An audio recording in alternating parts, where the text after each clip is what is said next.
This presentation is made possible by these amazing individuals and organizations.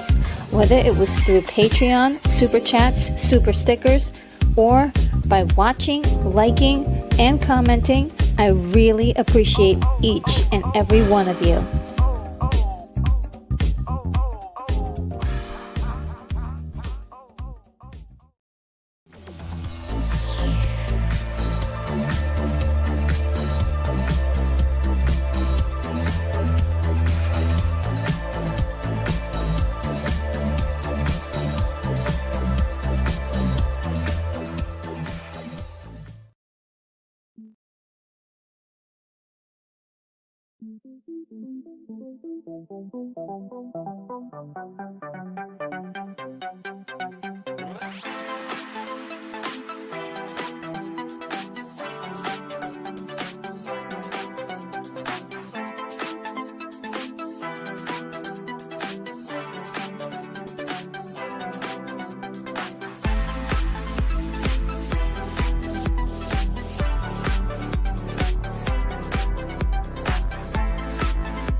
Hi guys, welcome to the show. I'm Retro Nerd Girl and I'm on broadcasting live from the International Science Fiction Space Station.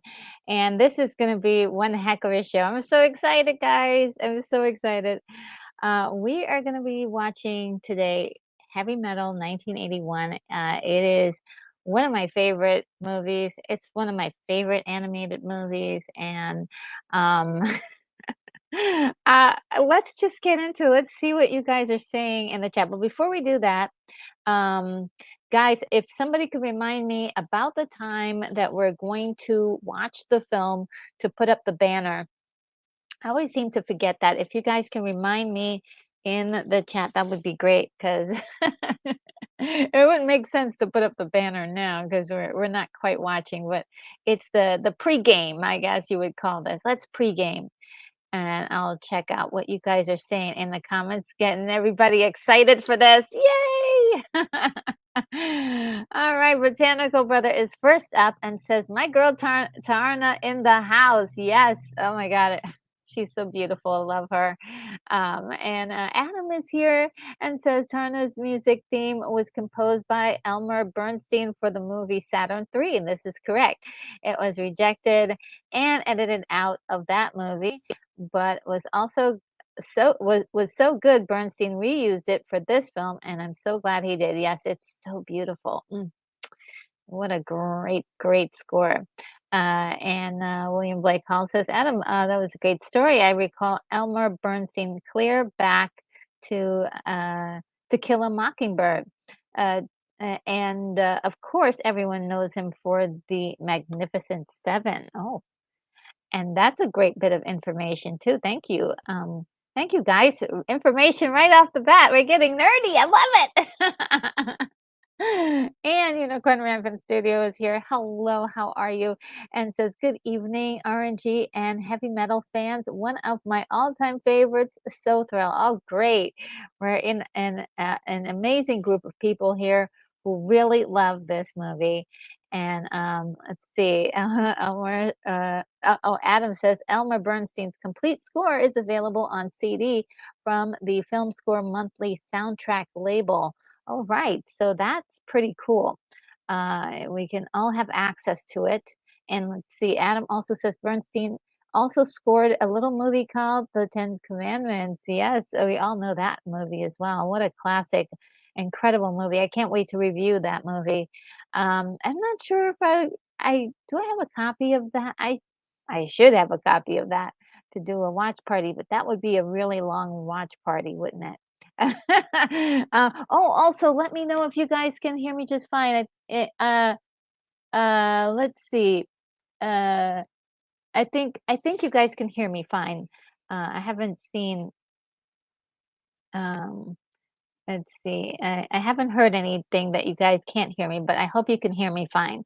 And William Blake Hall says, I was in a role-playing game and our group leader was called Tarak. Ooh. Uh, when he saw this movie, he heard that Tarna was a Tarakian and laughed and said, hey, they's out of luck. Uh, that's really fun. That's cute. So, yes. Oh, do you do any role-playing games? Anybody on here who likes RPG role-playing games, do check out Heath's Geekverse. Heath has a wonderful channel where he gets really deep and oh, kind of nerdy into a lot of the ins and outs about RPG games. He's created quite a few himself and some supplemental materials as well for RPG games. So if you are into RPG games, head over there. I love that channel. I don't really get to play any. I don't remember the last time I even played one, but I'll just say this: it's kind of nice. He does more than just talk about RPGs, but that's one aspect of it. And I know a lot of people in our community they do play RPG games. Botanical Brother says a CGI based quasi remake of this film would be great. Um, I want it to be called something else, maybe heavy metal, um, something else, not exactly a remake, because I don't want them to touch any of the stories here and just come up with new stories.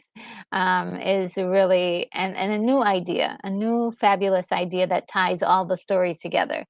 Because I think this movie has it was I thought it was genius, a genius idea to have the orb, the green orb, as sort of the thing that that changed was changing whoever it got in contact with, and it's just such a brilliant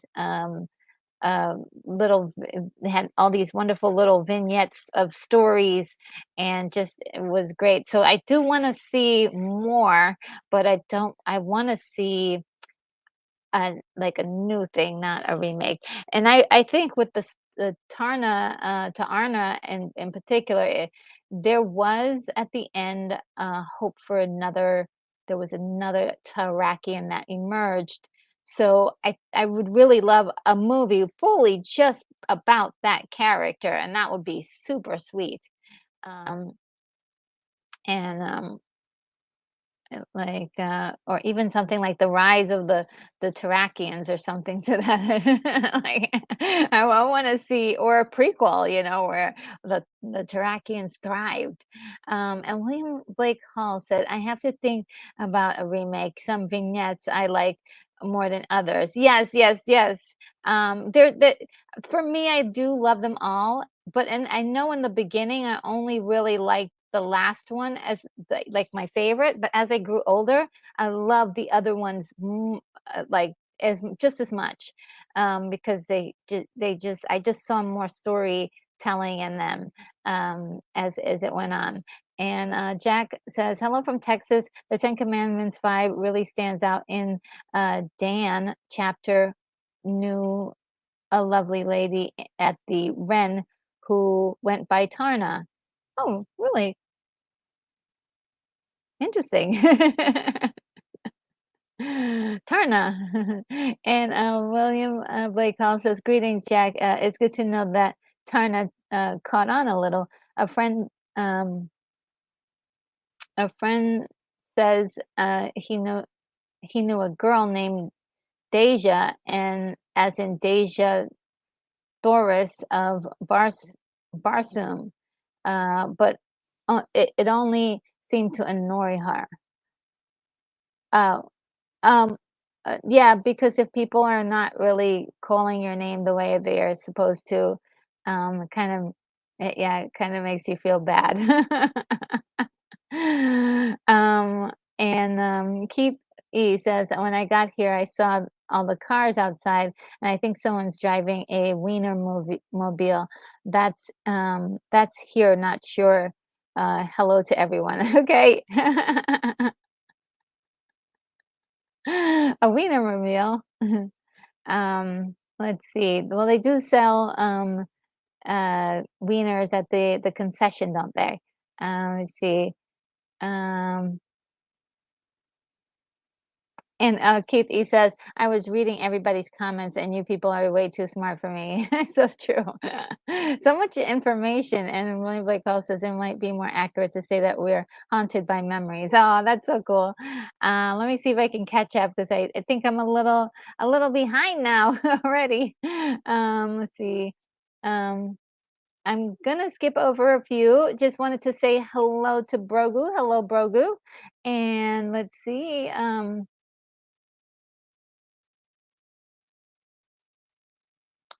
And William Blake Hall says, Skynet talk has been pushed back till Friday, June 25th. Yes, it was pushed back. And I might even push that one back even further, because um, I, it is coming along. It is almost done. But it, it's, it really needs a little work. It needs a little work. Keith E says it's likely to thing that Mel Tillis will never get to use Siri. Um, who's Mel Tillis? Uh, and William Blake, oh, sorry, Botanical Brother says, and the spirit of Tarna is transferred across the universe to a new Terrakian and is born to protect the next. Yes, so that's what I was alluding to, that transfer, and that she becomes the new Terrakian, and I would love to see her story. And Keith says, yes, I heard Skynet threatened her, and they need to get their things in order before she publishes her list. Yes. They're after me, guys. And William Blake also says, give Turner points for style, courage, and life purpose, but perhaps not quite much for body armor. Yes, she's hardly covered. And Keithy says, good morning, Valcona. Oh, that's something I've always wanted to say. Good evening, I guess. And William Blake also says, I've always wanted to say good morning, sunshine. Oh, yes, in the social setting. Hey, RNG. Um, and great to see all of you guys here. And so, and Keely says, okay, I just said something very clever, but deleted it out. I don't want to have a timeout to myself. I don't want to have to time out myself. Okay. And oh, thank you so much, Botanical Brother says, I really dig this woman's podcast. Thank you so much. That is very sweet. And I really appreciate those comments. And Jack says, missed this at the cinema when it came out. Caught it at a midnight movie screening. Bad idea, poor sound, rowdy crowd, and kind of ruined the experience around 90. Around the 90s, made a VHS dub from cable better. Yeah, I think everybody did. I did, at least. Oh, look, and Cool Gamer's here. Hello, Cool Gamer. Nice to see you in the chat today. And Unicorn Rampant Studio says, hey, everyone, I've already started to watch, so I'll have to restart. Yes, please do restart with us. Don't. It's so good, though, right? Why not watch it twice? Um, and Keith, he says, when I can finally get my movies working, this is the one I'm going to go back and watch and listen to. Yes, it's so good. It's so nice to hear John Candy's voice. He's so endearing. And Broglu says about Jack's story, says, sorry to hear that, Jack. I saw it at midnight at a midnight showing, and it was one of the best midnight showings I've ever been to. Yeah. I forgot when I first saw it, but I've seen it so many times. It always feels like the first time. Keith he says, hello, everybody, and welcome to another movie watch party. Yes. Let's see. And I'm just gonna scooch down just a little. Rick says, is here and says, good evening all. Good to see you, Rick. William says, all frequencies open retro. The ISFSS is looking fine. um, and Keith he says, I can hear Hooper was dancing around in your new to the new intro. That's so cool. And Magziki, I think that's what it says. Magziki is here. Hi, Mazichi, Mazichi. I think it's Mazichi, guys. I think it's Mazichi. Says hello, hello, Mazichi. And Jack says this was unavailable on VHS tape through the 80s and 90s. Same for the soundtrack on compact disc. Copyright issues around the soundtrack. Oh, so what did I have? I thought I got heavy metal on VHS. Maybe it was somewhere like the late 90s or maybe the 2000s I got it. Okay, and William Blake Hall says, loving the viewing party video. I think I glimpsed Aeon Flux, Fire and Ice, and Akira. Yes, those are amongst the grouping of animated style, I guess, projects, not just quite movies. But yeah, I love those. Those are some of my favorites. Um, and also some of the ones I could find clips too.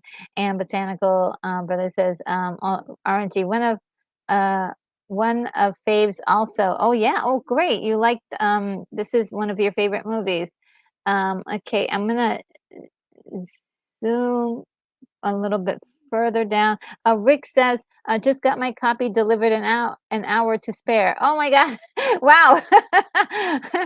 Talk about on the nose. Okay, great, great, great, great. Thank you for joining the party and definitely making special arrangements.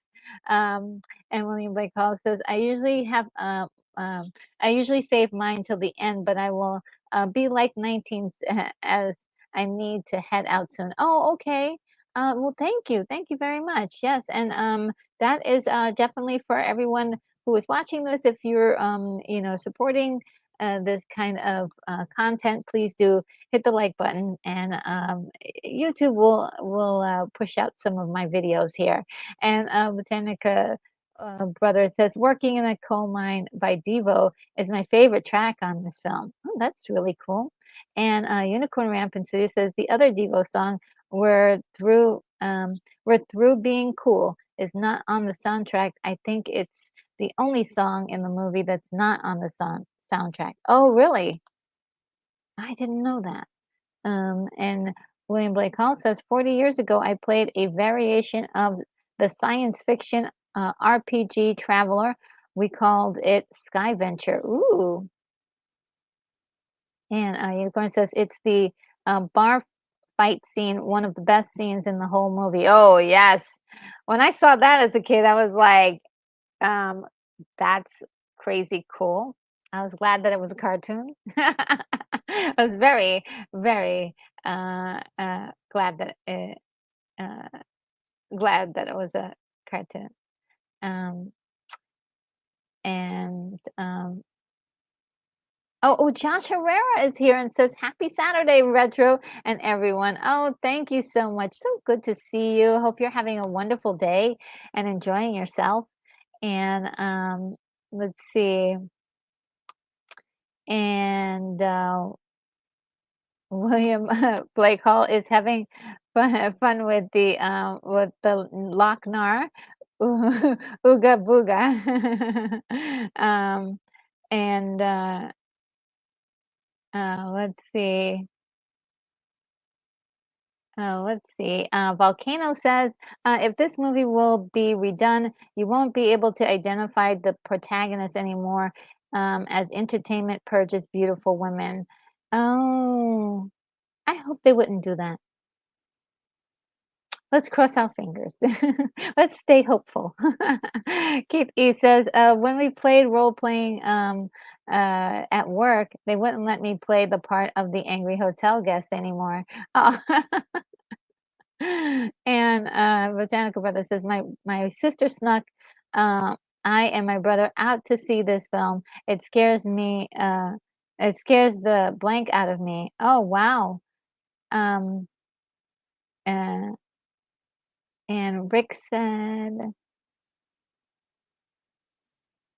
um, well, Rick said something about sword cleaning. I think it has to do with his previous uh, he was typing and sword cleaning, so that's kind of funny. And the Botanical Brother says cartoons were doing and saying things that cartoons weren't supposed to do. Oh yeah, yeah. And the thing that I like about this is that um, it really had just I love heavy metal magazine, and so this movie was sort of a wonderful extension of that.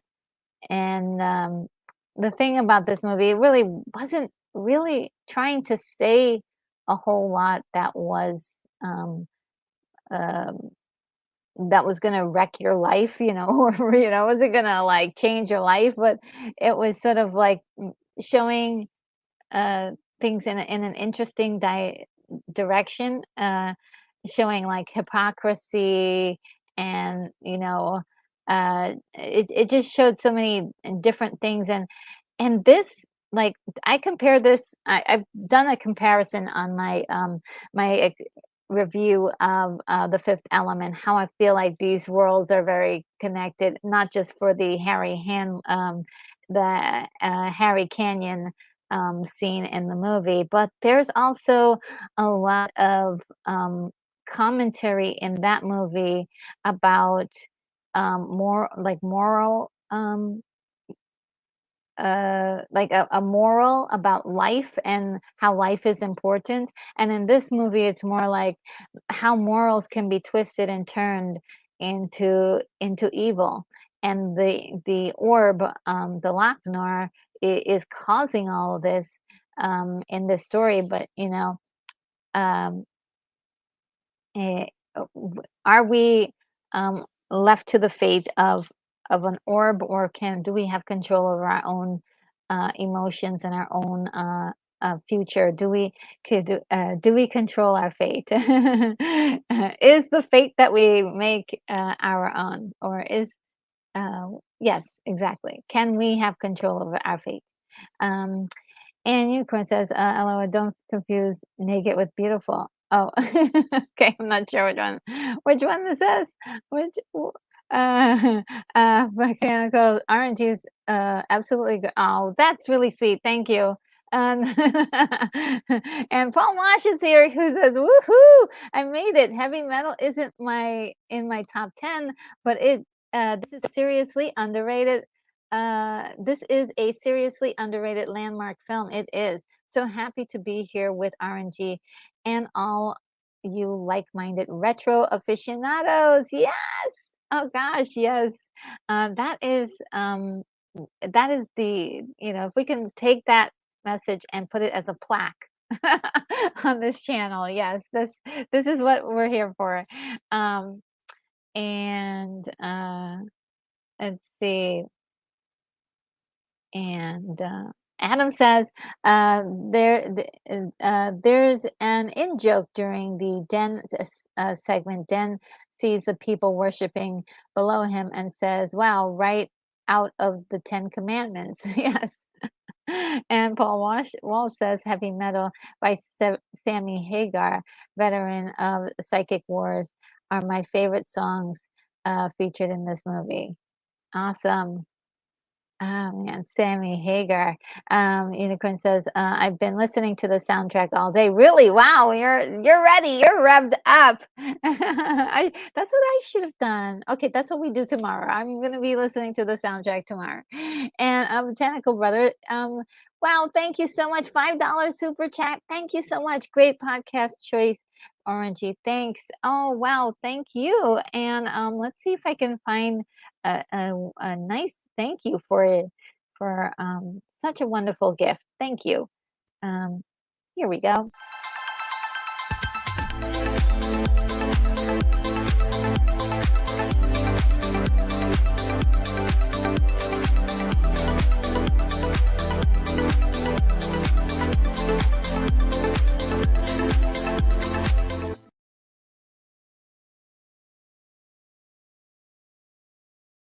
Woo!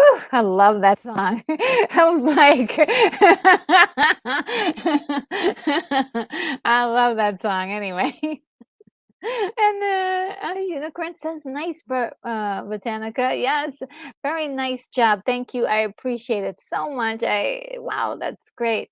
And Joseph Begay is here and says, "This movie features so many SCTV luminaries: Eugene Levy, or Levy, how you want to pronounce it, John Candy, Harold Ramis, and of course Joe Flattery." And yes, these are the greats here and they're not making it sound funny on purpose, but there's something very whimsical about the way they're doing it. So yeah, I love this so much. And yes, the great Candy. Yes, we love Candy. um and Joseph Begay says the soundtrack songs immediately hooked me with the opening song, laugh soft landing. Isn't it wonderful? And oh yes, Percy Rodriguez voiced the Green Orb. Oh my God, his voice was incredible. Botanical Brother lets us know that juicy factoid. And Wade Capone is here. Hello, Capone. How are you? I hope you are doing well. Thank you for stopping by and hanging out with us today. And let's see. And Paul Walsh is saying, "Looks like you had a great day, Unicorn." That's it. That's what it sounds like to me. And Josephine, don't you just love those days when you just do like your own thing, like do your thing? I love those. She's like, you know what? Today, I'm just gonna listen, to um, like Enigma all day long. I'm just gonna listen to their songs on loop. And you're like, and everyone else is like, what? And but it's your day, so you do whatever you want with it. Today is just a day for you to watch cartoons. I'm gonna watch all the cartoons I want to watch, and those are just wonderful. Joseph says the soundtrack immediately. Um, okay. So, did this replay? Is this Did it? Is that what happened? Yes. But this time you have the name of the band, which is Radar Rider, who played that song, Soft Landing. Thank you. Um, and let's see. Just gonna and Unicorn says, honestly though, I do listen to that soundtrack regularly. Oh wow. Um, and and Unicorn Rampant Studio says Radar Radar Rider, and Unicorn Rampant Studios, and Brogu says Unicorn, nice reference to Riggs. And Paul Walsh says, I know I first watched heavy metal on one of the cable movie channels with a few friends back in the day. I know that there was a VHS version. I had it but lost it in a flood. Oh wow. And Jack says, don't do a remake. Heavy Metal Magazine has hundreds of stories to work with. Yes, oh yes, they do, and they're really great. They're really great. Um, and Brogu says, heavy metal soundtrack is one of the best soundtracks ever. It is. It's really amazing. The music was fantastic, and I felt it fit the animation style and also the story very well. So it was well placed in there. It wasn't just like tossed in there for laughs. And Joseph says, well, maybe some for laughs, but also it just had it was great for it fit the placements that they were in. And Joseph Begay says, Hanover Fist, speaking about Captain Stern, he never did anything that was illegal unless you count all of the times he sold dope um, disguised as a nun. Oh man. And Unicorn Rampant Studio says the soundtrack was in litigation for 30 years before they released the video DVD. Okay. So I wonder, I'm trying to figure out, I received, I don't know if it was, I hope it was legal. Well, I don't think we had any channels to do anything illegal, but I had video, um, the VHS for a long time. So did they release it first and then they realized that there was a problem, or or or what? We've got to get to the bottom of it. This and Thank you, Paul Walsh. That is very nice of you to say that. You guys are really wonderful. And Color Got Killing says, I want to watch this with y'all. Just busy right now at night for me, but I'll be back for the rewatch. Favorite movie. Oh wow. Okay. Yes. Just I do this on occasion. I do rewatch the videos, and I do rewatch it while watching the movie again. So it is very entertaining the same way. And I hope that we'll see you in the rewatch, in the replay. Uh, so yes, and thank you, Korgoth, for stopping by when you had a chance here today. And Unicorn says, yes, thank you for swinging by. And play connect. content is here. Play content. Hey, how are you? I mentioned a song that I knew from this, and the guy said it went, oh yeah, I know what I know that heavy metal song.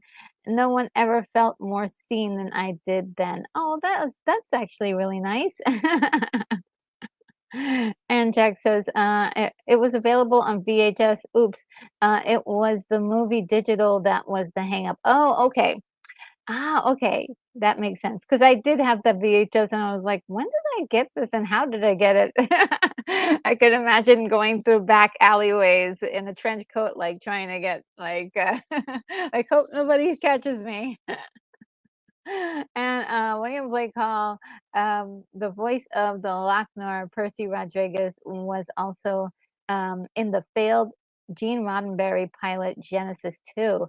Ooh, I've never seen that. I've never seen that Genesis 2. Would love to. Would love to see it. And yes, Soft Landing was the best movie opening scene ever. It is just gorgeous, isn't it? And Unicorn River Pursuing, it says the VHS release was stopped. So yes, many in circulation before things got started. Okay, great, great, great. Thank you for solving that mystery, guys. You guys are so on it. And And yes, botanical brother, Den resisted the orb. He resisted the orb. So it is that we have a choice in the matter of whether we do awful things or not. It's not always predestined, as and the Joseph Begay says, I was literally tuned on to rotoscoping as animation when was used so well in the B-17 story. I really out put out the grim nature of the story. Yeah, yeah, I thought it was wonderfully used in that capacity. I've never not liked rotoscoping. I thought it was a great idea and when I first saw it, I was like, wow, this is really cool. But I know for some people it could be jarring because there is, it there is something that changes when you do that. There's something that doesn't seem right to some people visually, but for me, I always loved it. And Unicorn says the soundtrack was not released until the DVD came out. Okay, and William Blake Hall says, Joseph, you made an excellent point earlier. I love SCTV. Right. Me too. That was a great, oh no, I'm so behind. Let's see if I can catch up really quick. Oh, Barry On is here, says, hey, small world tidbit of the day. We mentioned Hardware Wars last time, I think. One of the actors from that worked on heavy metal. Oh, wow. And Unicorn said, oh, sorry, Keith E says, nobody said it hit the thumbs up. At least I didn't read it. Oh, so yes, that's so true. Everybody, yes, anyone who is enjoying this material or supports it, I would urge you very seriously, if you could, please do smash that like button and help this video and all my videos sort of reach the zeitgeist of YouTube. Helps my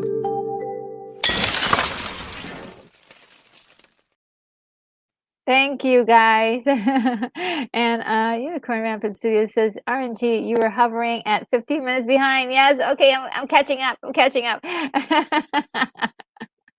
The movie reminds me of Fact Two. Yes, this Fact Two was the sequel to this actually. And Fact Two, well, oh, I'm sorry. Fact Two. Oh boy, sorry to have to linger on this for just 1 minute. Fact Two is a storyline that's in the heavy metal magazine. However, Fact Two was sort of a storyline that was adopted for the movie Heavy Metal 2000, which was the spiritual sequel to Heavy Metal 1981. And yeah, we get all the characters from Fact 2 in that movie. So that's probably why it reminds you of the Fact 2. And another thing too is that they did a lot of borrowing from some of the existing stories and storylines that were in Heavy Metal magazine.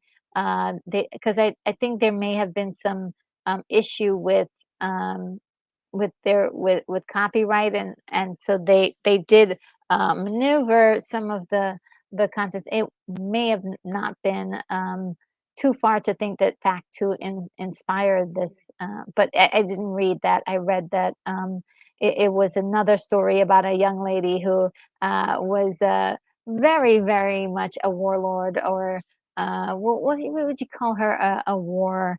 Um, a warlike individual. And Unicorn Says Fact 2 was the second release of the heavy metal franchise, yes. And Botanical Brother says, Josephine Baker, wowza, I love your thank you vids. Oh, you're welcome. It's my pleasure. I love making those. And Adam says, Heavy Metal was one of the few films to release both a rock song soundtrack LP and an orchestra score soundtrack LP at the same time. Batman did it with CDs in 1989. Thank you very much, Adam. That was great info. And Botanical Brother says, I often work out to the soundtrack to this film. Wow, that's going to be an incredible workout. It really pumps you up. We're going to pump you up. I couldn't resist. And Jack says Devo had two songs in the movie. Yes, only one on the soundtrack. Don Vetter, ex Eagle, had two on both. The classic "Taking a Ride" and "All of You" were the best. Honorable mention. Anything else? Cool, cool, cool. All right. I'll skip ahead. Okay, I will. I will.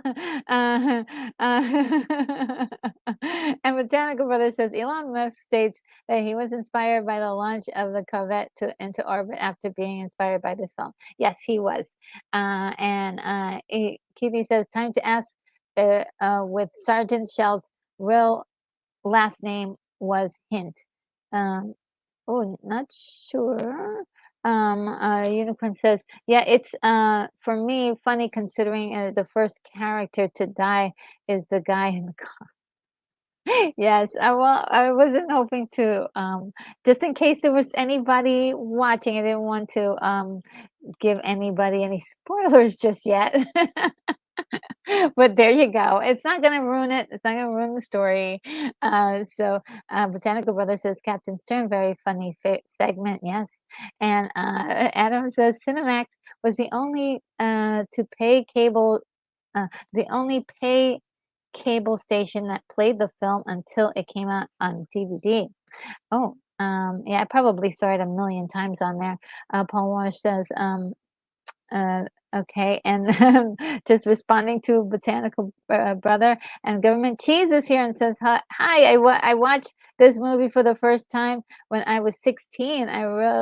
Really stoned, and it tripped me out. Oh, well, I think it would. This one would trip you out. This would. Oh, look, Death Metal Podcast is here. Hello, how are you? Says, hi, Retro Nerd Girl. I will tune in after my metal stream. Oh, cool, cool. I hope you have a great stream tonight. Let's see. And let's see if I can just put Brogu says, let's see if this works. Terminator. Oh no. We have to keep going. Okay. Blake Hall says Roddenberry Genesis 2 is free on YouTube and runs only about 70 minutes. Thank you so much, William Blake Hall. Let me see if I just gonna write this down really quick, guys. Hope you will Genesis 2. Ah, I can't wait to see it. Thank you so much. And play content is says what you mentioned earlier. We chose to succumb to the orb or fight against fate is super interesting. If I hadn't already done a video on it, I'd be tempted to steal I mean, borrow that analysis. Why not? It's free for everyone. The ideas are free. I think the more we spread good ideas, the more we'll have a happy society. I think this whole thing of like, oh, it's mine, is always gotten us into, we haven't. I think if you imagine like all the things that we could probably do if we could share information freely amongst each other, it'd be much easier to have a more progress in society. Just saying, just an idea, just a thought, just now. And Unicorn Rampant Studio, thank you so much. A $7 super chat says, "Start it up." We're gonna do it. We're gonna do it. We're almost there to the end. Of course, you know that I have to say a special thank you to you, and so. Uh, I am gonna. Oh gosh, I'm gonna choose. I'm gonna choose this one.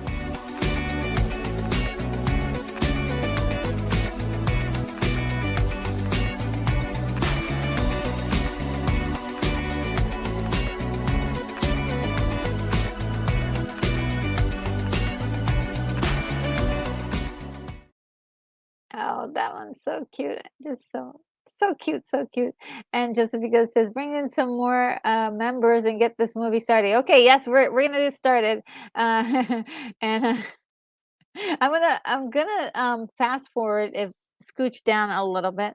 But yes, Dark War Wolf is here and says, loved SCTV. Me too. Ronco's shower in a briefcase for the win. And Wex Luther is here, says, greetings, Retro. Greetings to you as well, Wex Luther. And Jack says, regarding Elon's Corvettes in space, what a waste of a beautiful car. Well, I wasn't the fact you would be able to use it in space and on land. Hmm. Hopefully that was the case. I hope they didn't waste the car in space. And oh, look, Mark Kelly is here and says, "Hello, Retro Nerd Girl. Just saw you streaming live, so I thought I'd pop in and say hiya. Hello, thank you." And this is Mark from Lance's Stream. Yes, it's so good to see you. And Winter Soldier is here as well. Says thank you, and Joseph the Ege. Yes, all the wonderful information that you guys are just giving is just wonderful. Thank you so much. Um, just incredible. Okay, now I've caught up. I have caught up. Um, and Joseph said, and my heart feels better. Oh, that's really sweet. And Rick says, I first saw this in the theater way too young. Yes, 7 or 8. I was just terrified but fascinated too. Oh, cool. Yeah, it could be terrifying if you're too young, but it is also um, a, a very, very interesting movie. I think you never forget this movie when you see it. And Moonbeam 87, so good to see you. Says, heavy metal John Candy at his best. Yes, he was wonderful in this. And Botanical says aliens will commandeer the Corvette. Yes, they will. Um, and Government Chief says, just do it, just do it. All right, so I'm gonna go on ahead and do it. One last comment. Moonbeam says I was 13 when I first saw heavy metal. Oh, cool. Let's see. All right, so now we are gonna begin. I am going to let's see. Got the ticker tape. Oh, yeah. Move that. Got the ticker tape.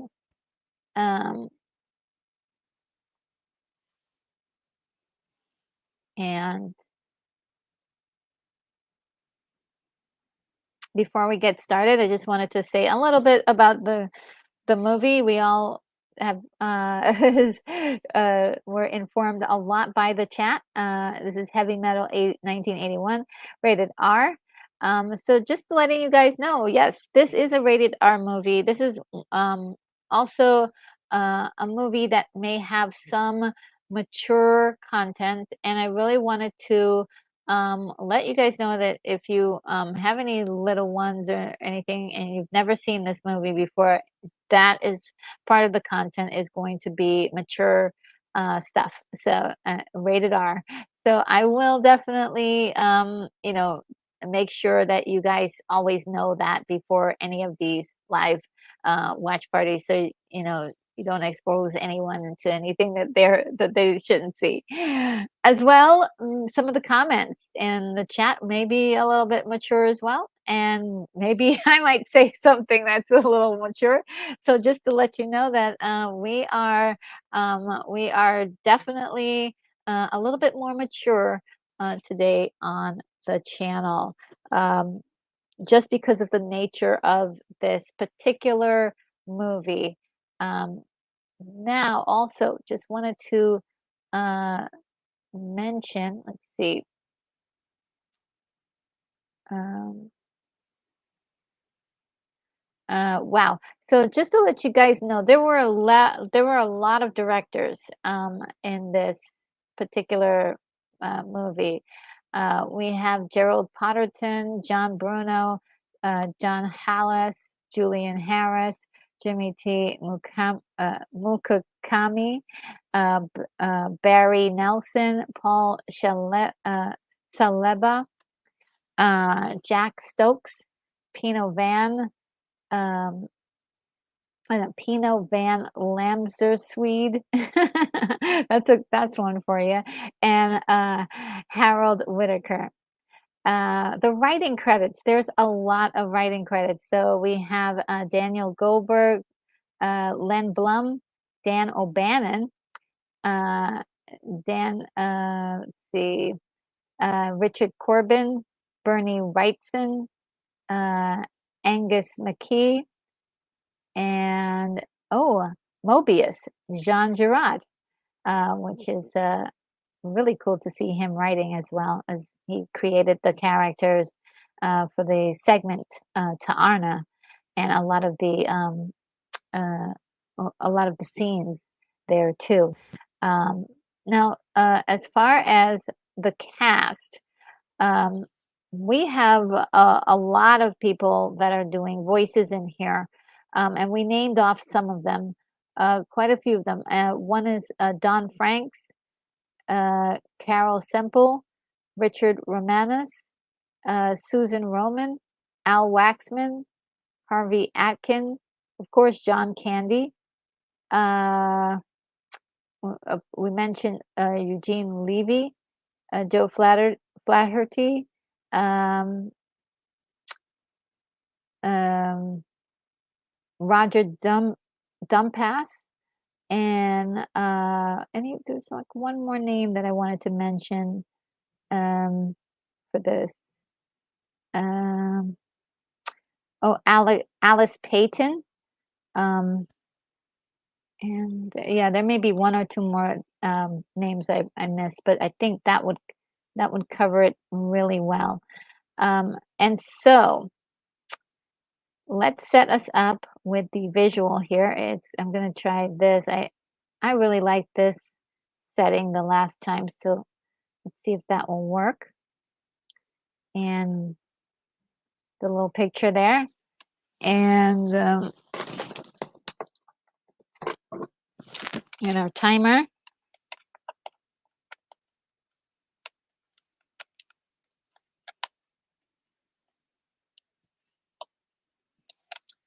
Oh, that's too bright.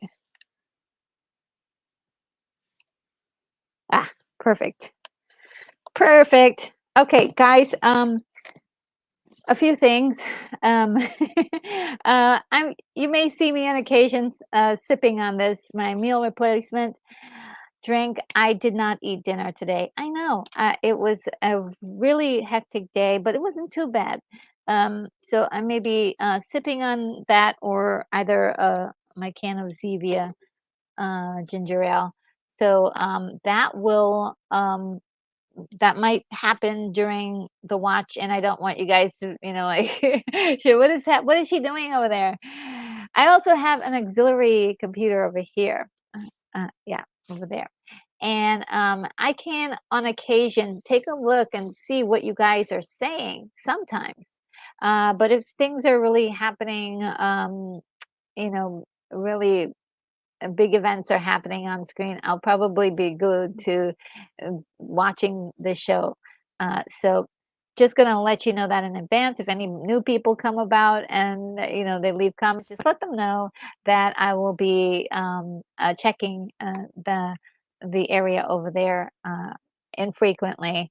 And I just do appreciate all the help that my mods do give me while this is going on. This is just like so wild. And okay, let's get started. I think we're ready. So the way it works, in case anyone is wondering, I have my copy and you have your copy, and so we watch our copies together following this timer right here. So I will count from 5 down to 1, and then where I would have said the number 0, that's when we would press the button. So it's 1 and then press. Okay. Are we? Oh my God, I'm so excited.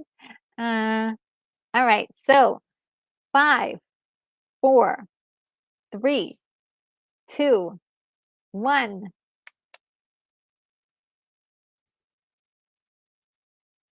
I'm about a second ahead of you guys. I don't know how that happened.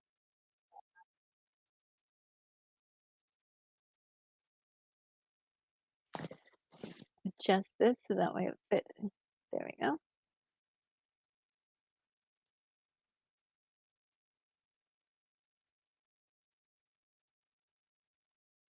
Ooh, that voice.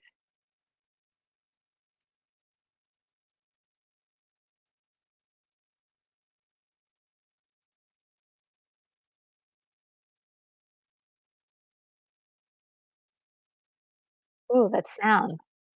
Sound design is incredible.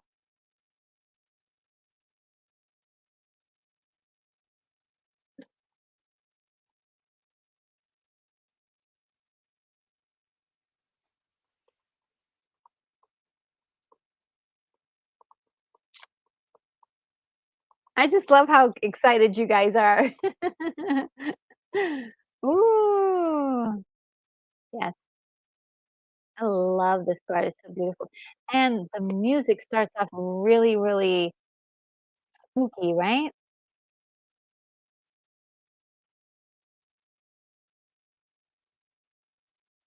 I can't wait till we are able to do this for real.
Oh, I want that helmet so bad.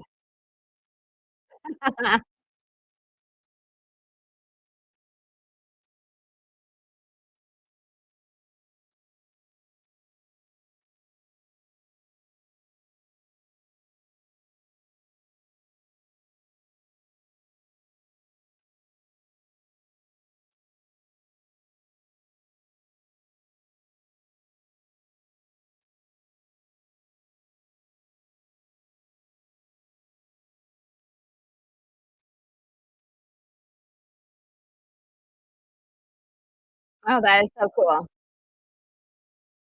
Imagine being able to do that.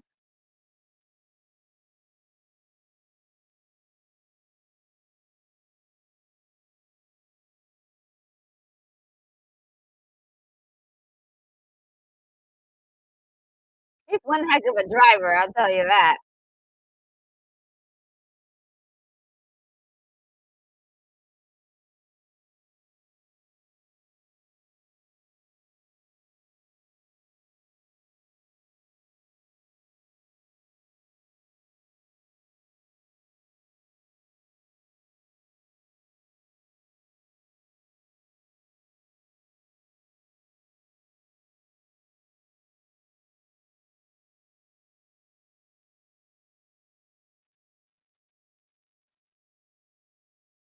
Uh-oh, here it is.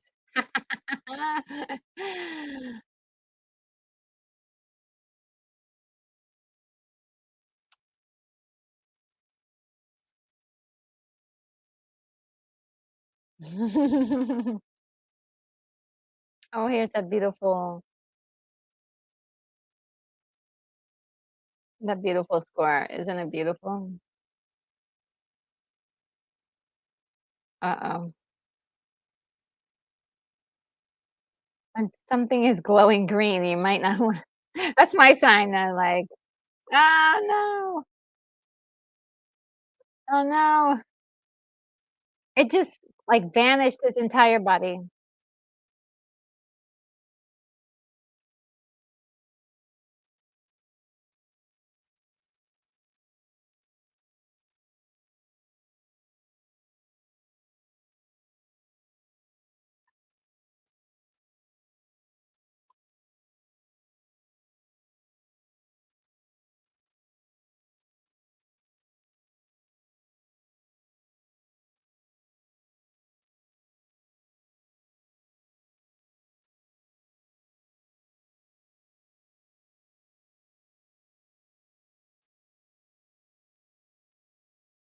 Mhm.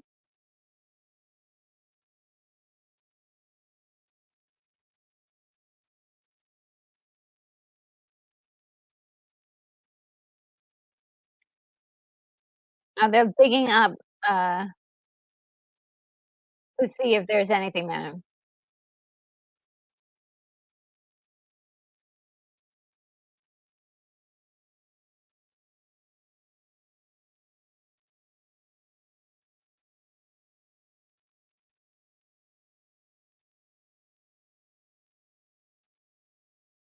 Let's see what you guys are saying. Psychic wars, yes, Botanical brother.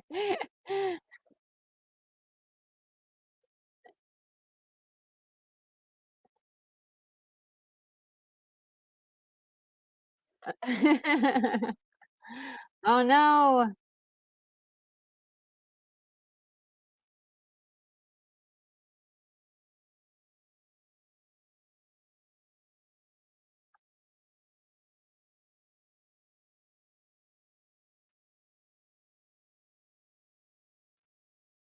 Woo, that sounds good.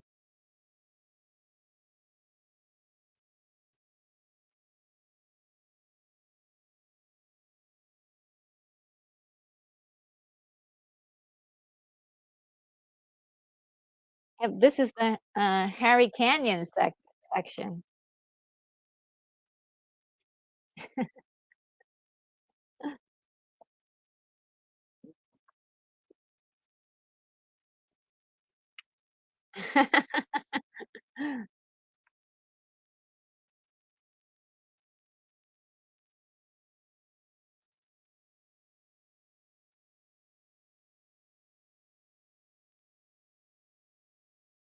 The Lochner at the Metropolitan Museum.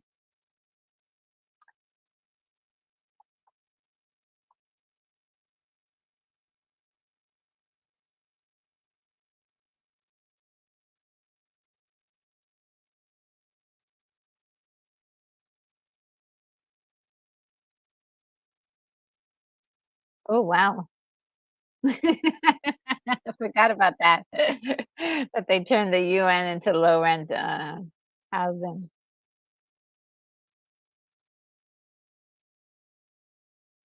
Ah, vicious.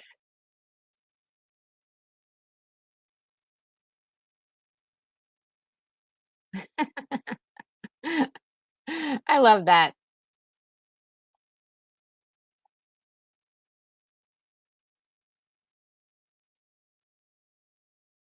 Oh, no. The professor.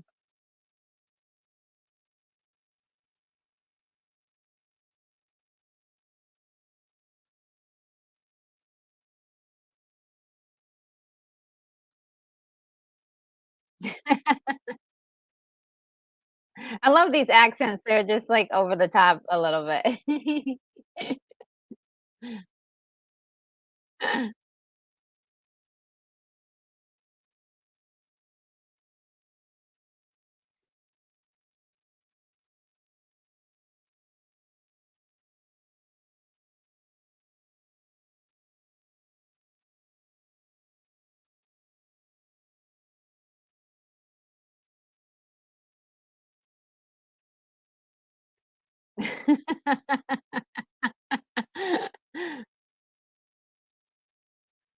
This is the police department, look at it how messed up it is.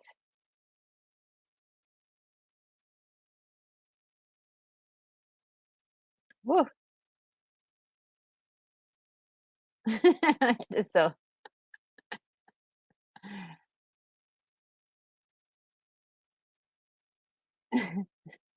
they all know him.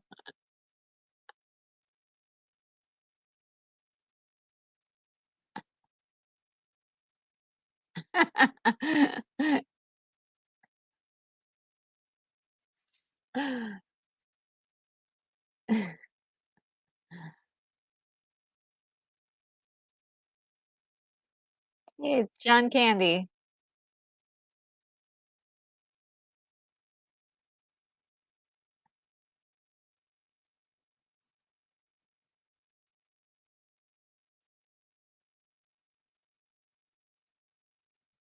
He's like, "Is it real?"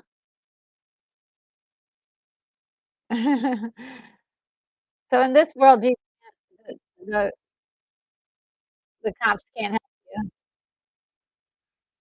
What a future.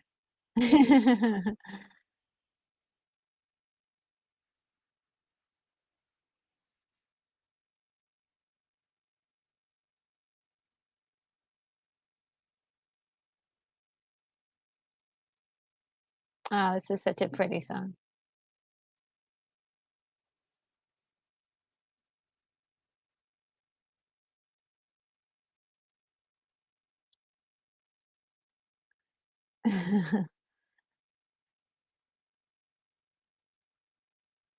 That's a way too much mayo.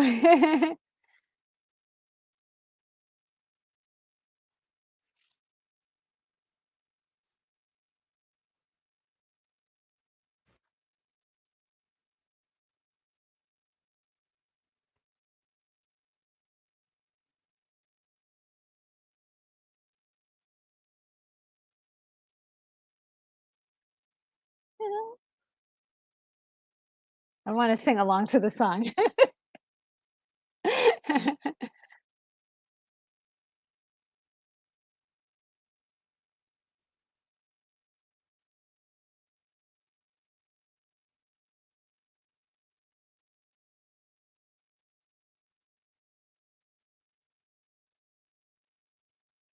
Sucker play.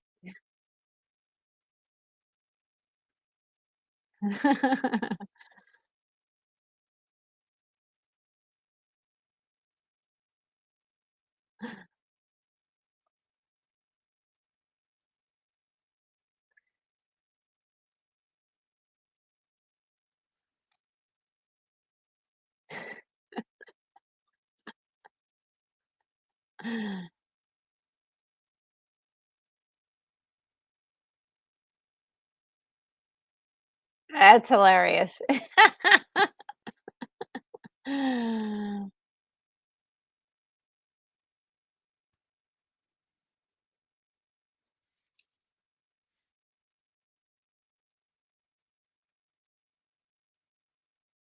Uh-oh.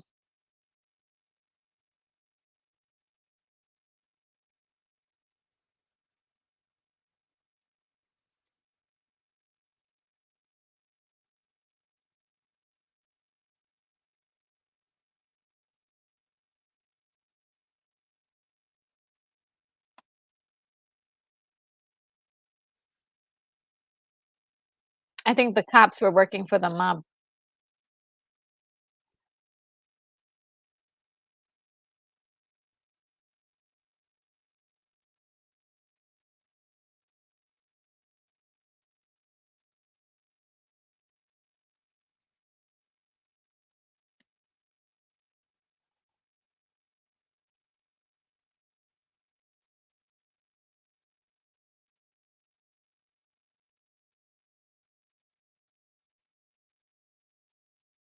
I just love all the details, like his hand gestures and stuff like that.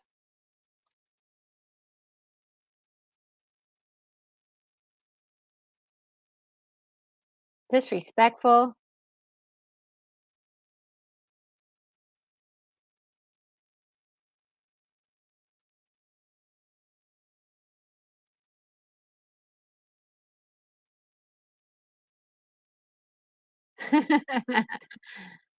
Ah, look at that. Nice. I love those jet whatever.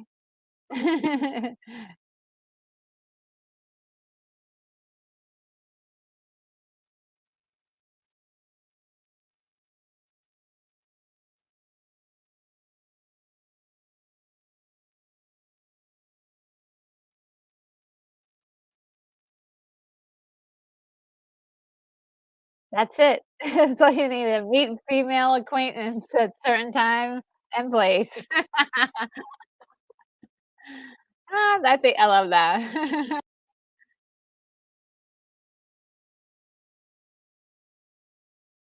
I love this part. This is my favorite one of my favorite parts.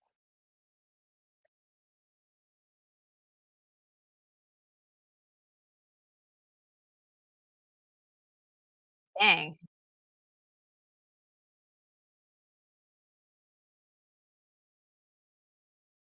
Wow,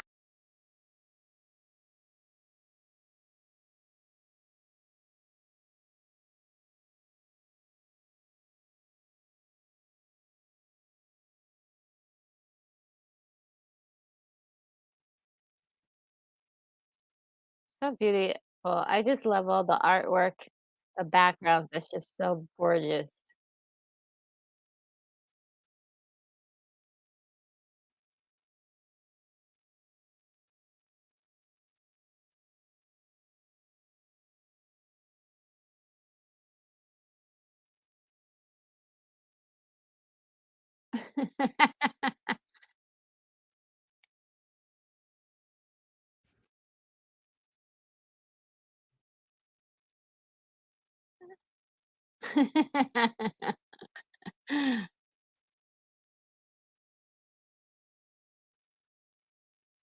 Enter at your own risk.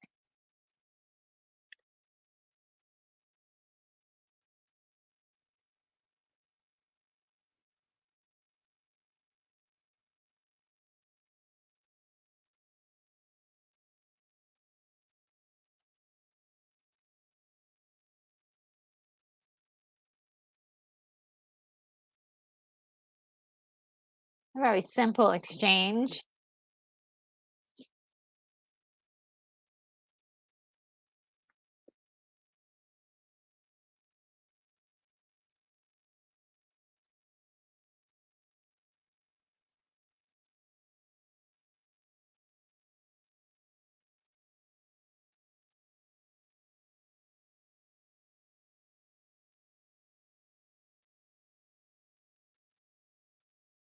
There goes the bad guy.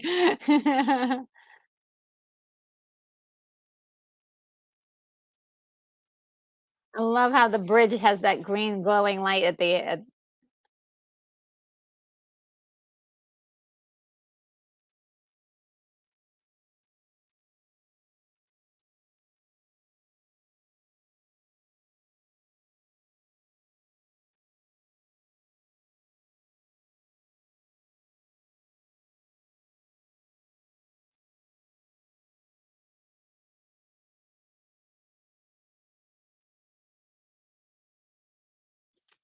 cold.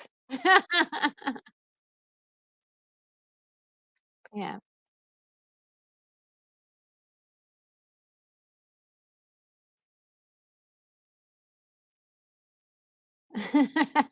2-day ride was one hell of a tip.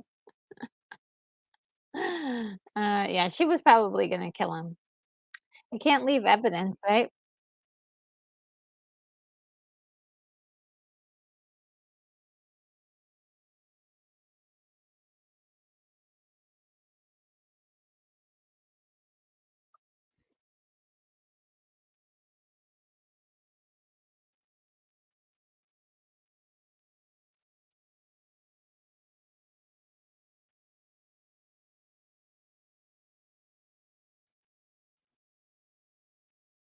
I feel so sorry for this little girl because she is forced to watch all these stories.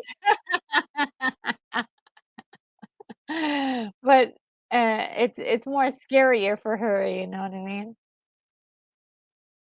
Oh, man.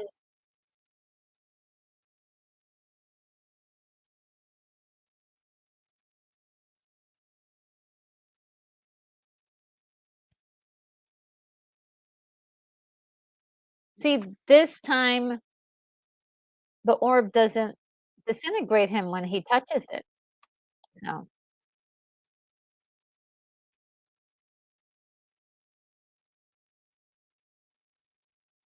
see what you guys say, yeah. Unicorn Rabbit Studio says, "Let's keep it moving, we've got evil to kill."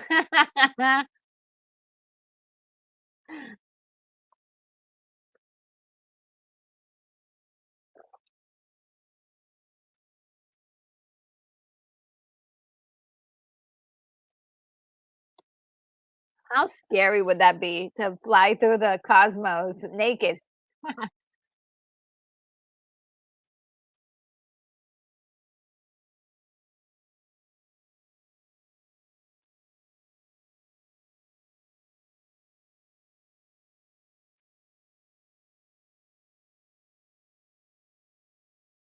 When I was little, I created a story kinda like this of a girl who went to another planet, and she was a superhero on that planet.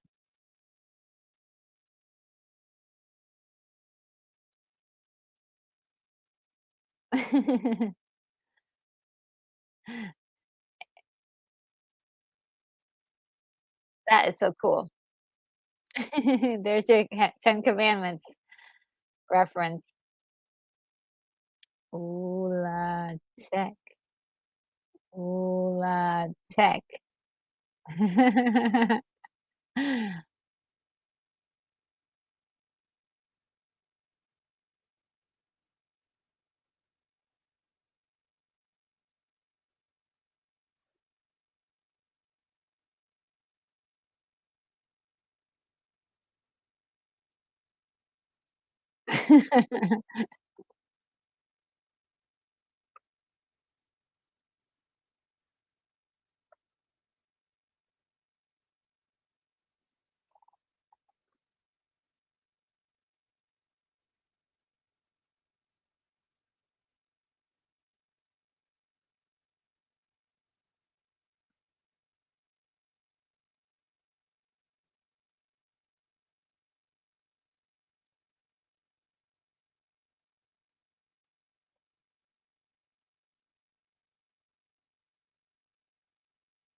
Now, so she's also from Earth as well.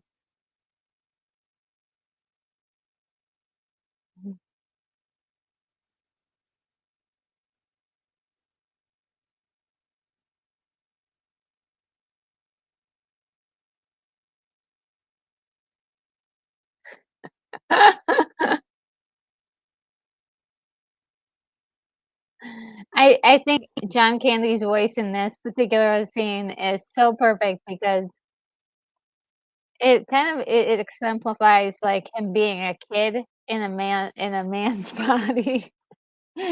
Especially the way he's using his voice, because 'cause he's got many different ways of using his voice.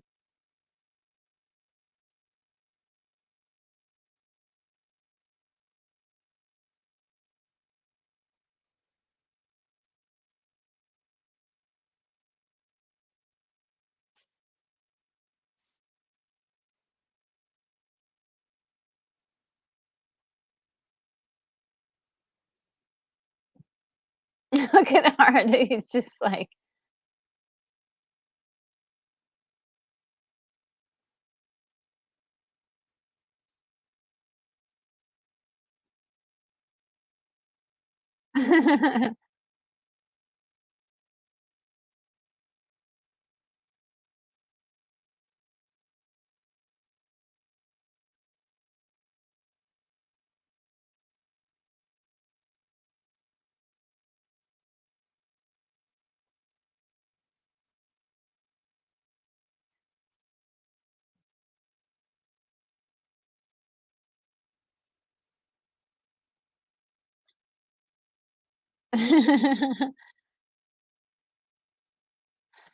I thought that was really cool that he just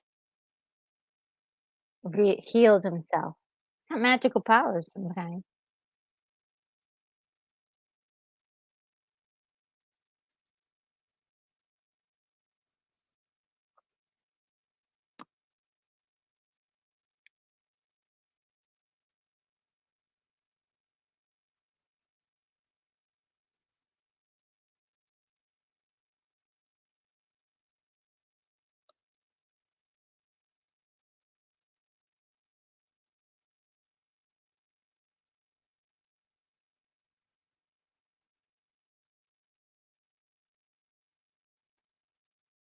I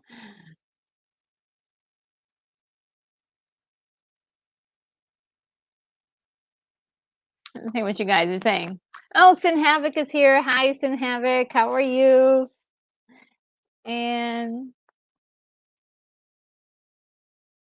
and oh, Moonbeam 87 says Den is up there with Conan and the Ten Commandments.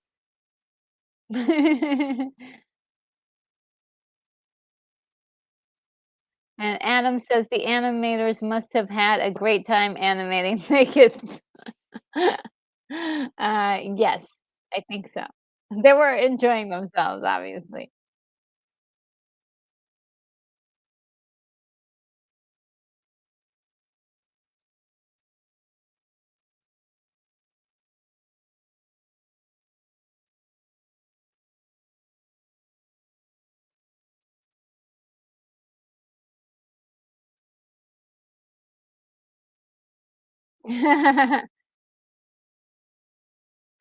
It's like things like that that make this really hilarious.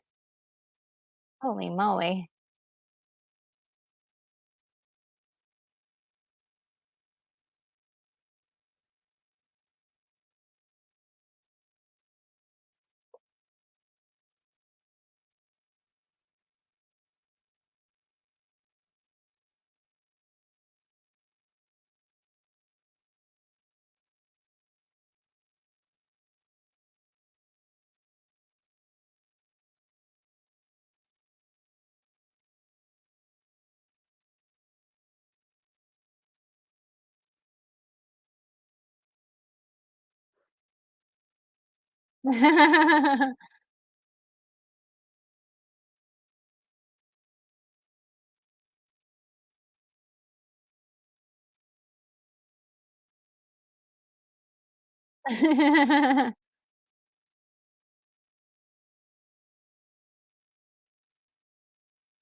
Oh my goodness.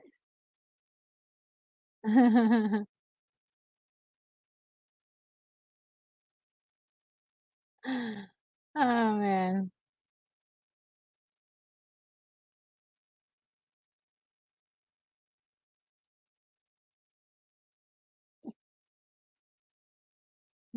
What they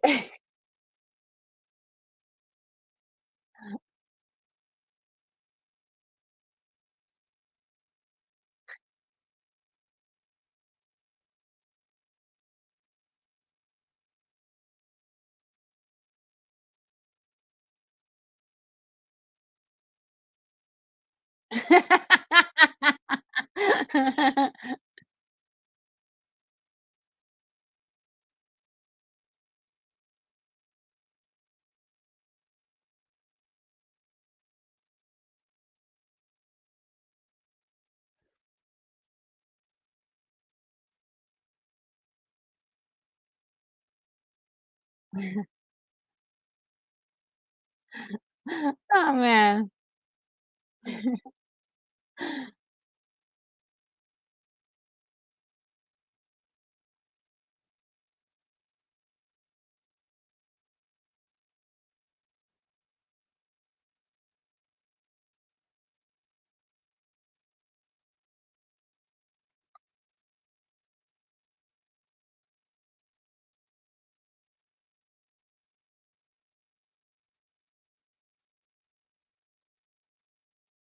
Ooh. I love the way they did this made the sky like its own like its own texture. It's almost, like, far removed from the landscape. I love that.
I am.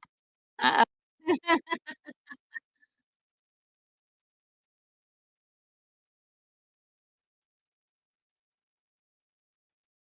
It's been a while. I forgot what happens here.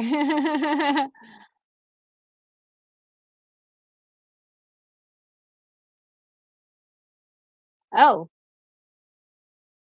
that's right, he is a scientist.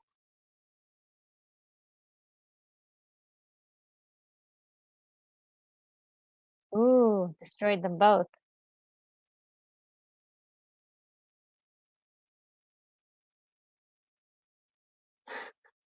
Imagine those 2 at on Earth.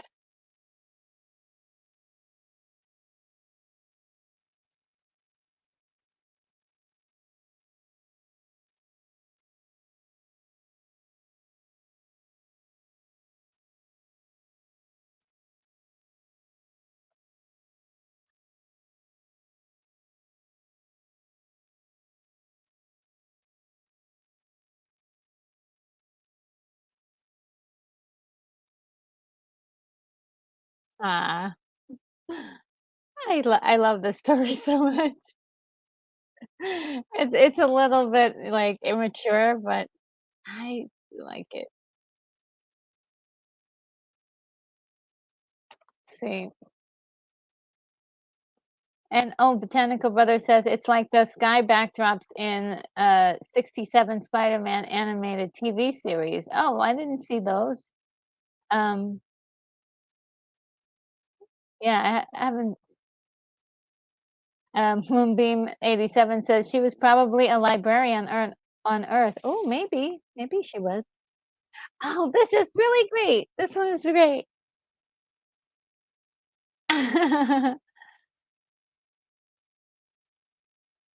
Oh, I love this.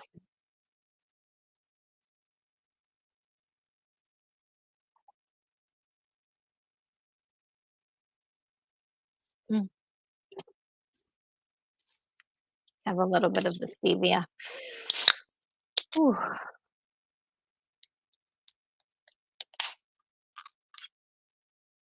woo, 12 counts of murder.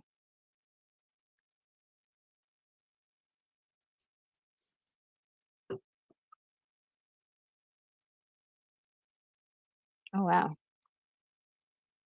What? And then he smiles about it.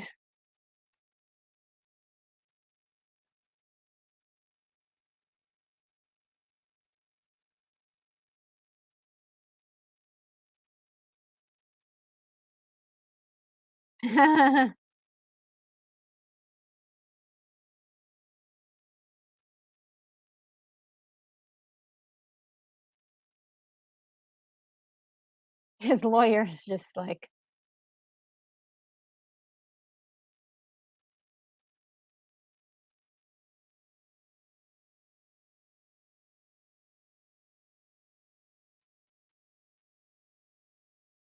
a cat in a goldfish bowl.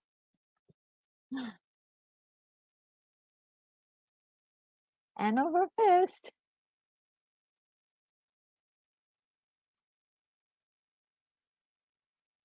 I just thought this was so clever, like, hand over fist, like, turning a blind eye to something that's going over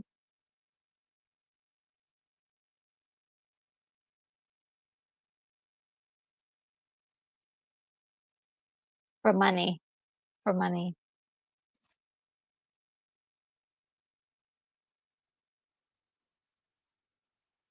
He looks so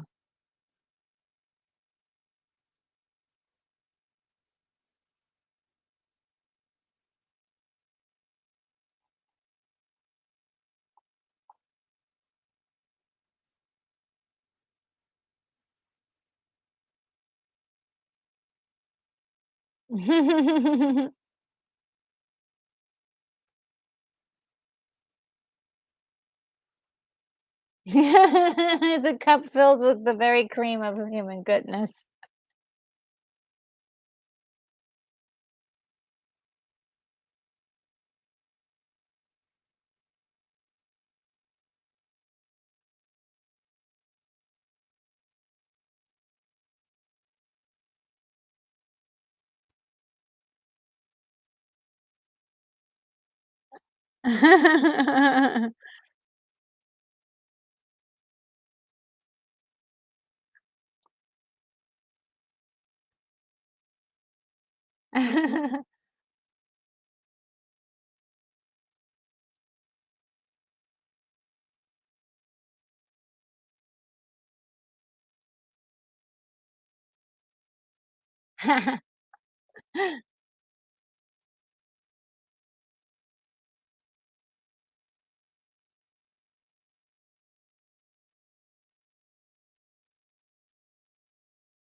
I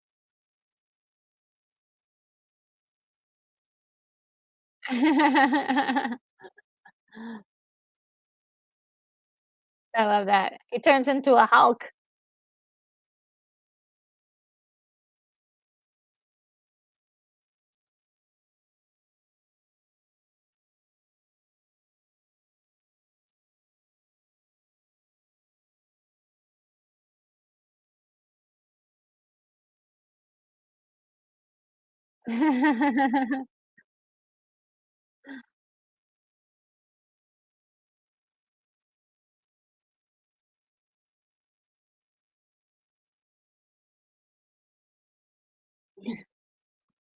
He's so big that he doesn't even have a neck.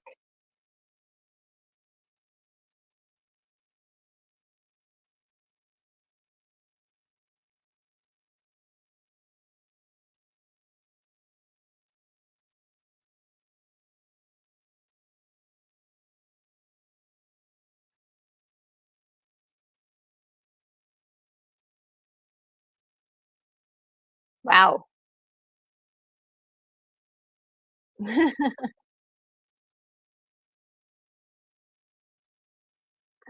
Like, just destroying entire sections of the oh, man.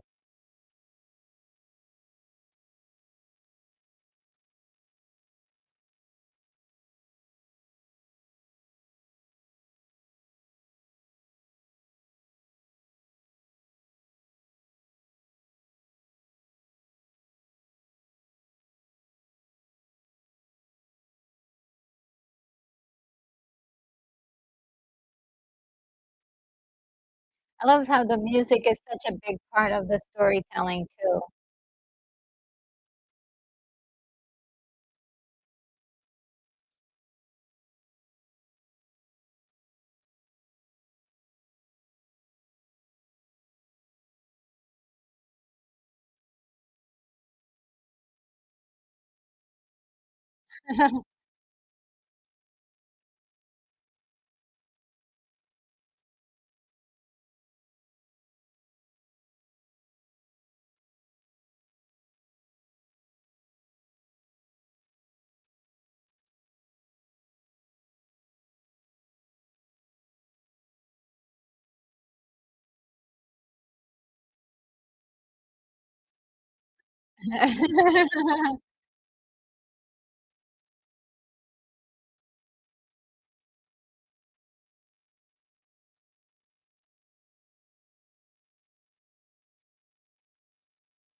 Ah, this is the scene. Oh my god, guys, this is it. This is, like, so good. So good. Mm, I love the color grading, everything. Look at that. Look at that. Ah, so good.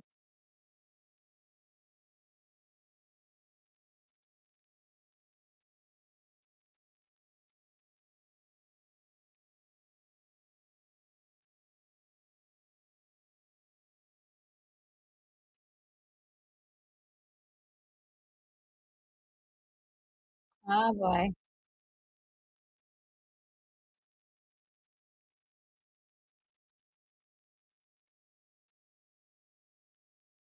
Oh, no.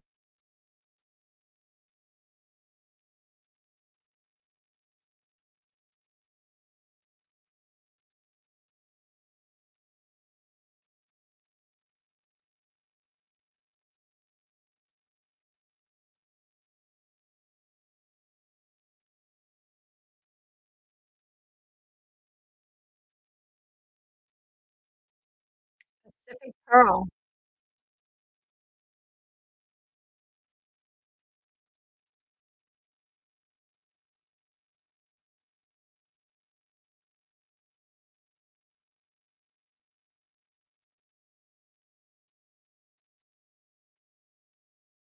Ugh,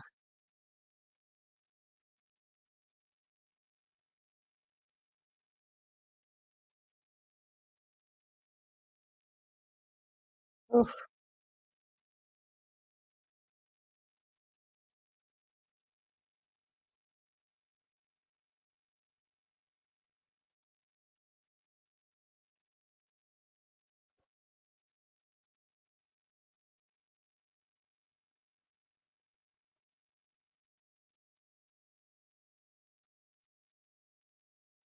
Uh,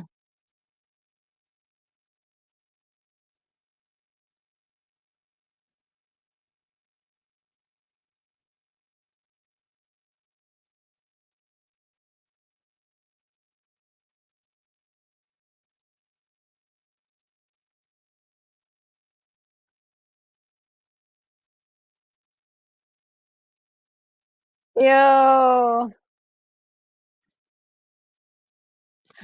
Lose your lunch on that one.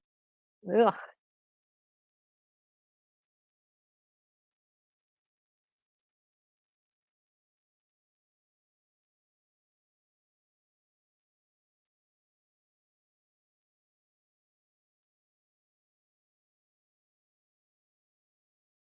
Uh-oh.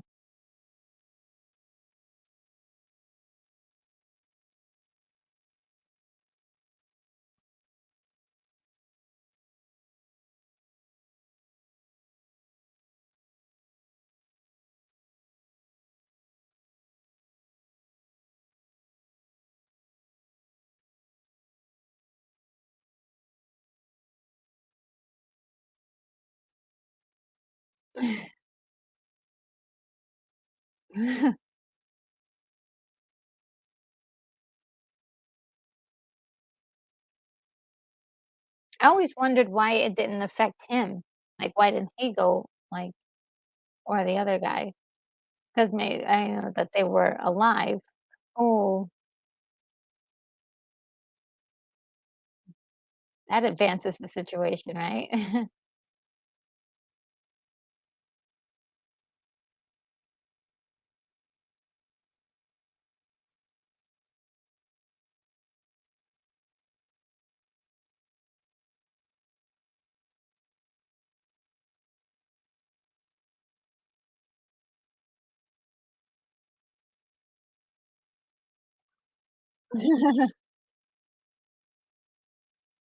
That's scary.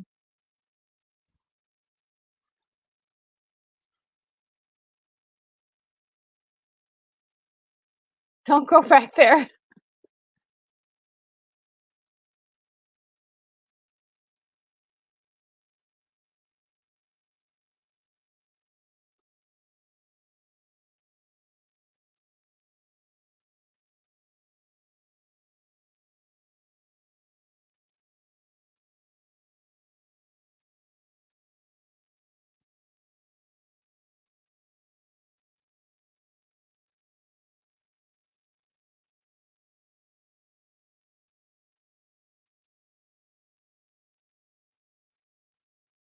So wild. I love this.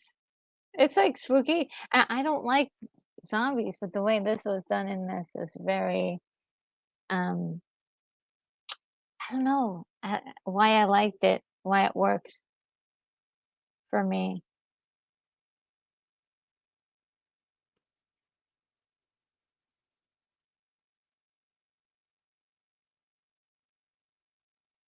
Yeah, it's a whole bunch of planes in this one area.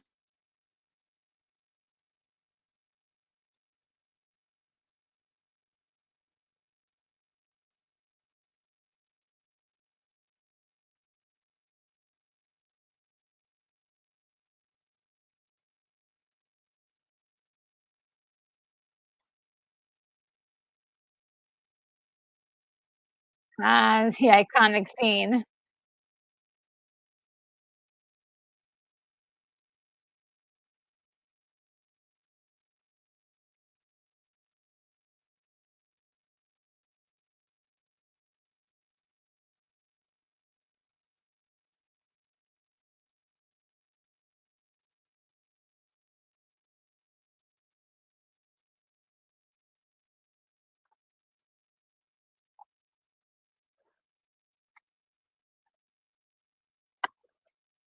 Let's see, Mark Kelly, think he didn't affect him in the same way because he was just, knocked out, not dead. Yes, I think you're right. It just affected anything that was any organic life that was dead.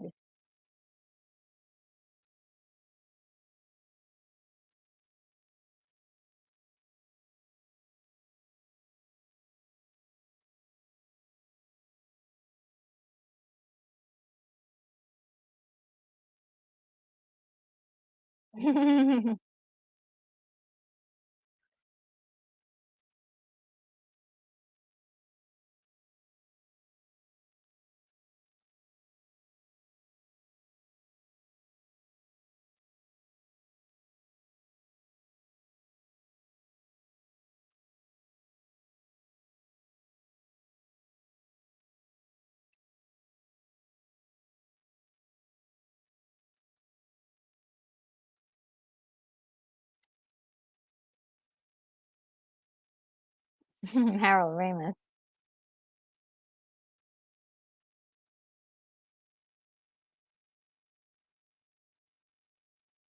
Is it Harold Ramis? Who is it? Sounds like him.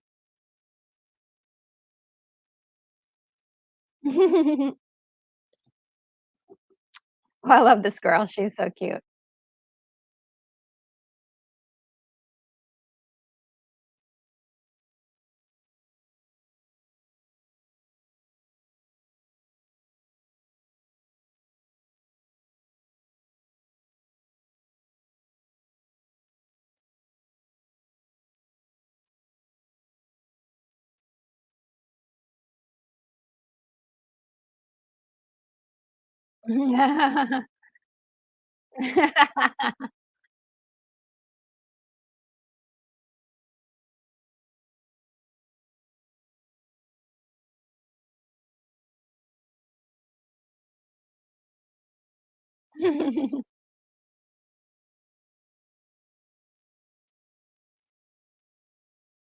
I always thought that that was so cool, like, this entire ship, like, how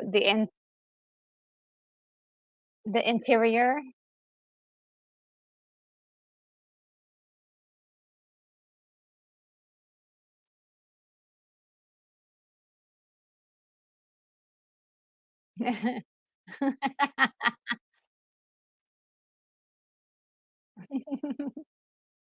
Alright, man.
Oh, I love this ship so much.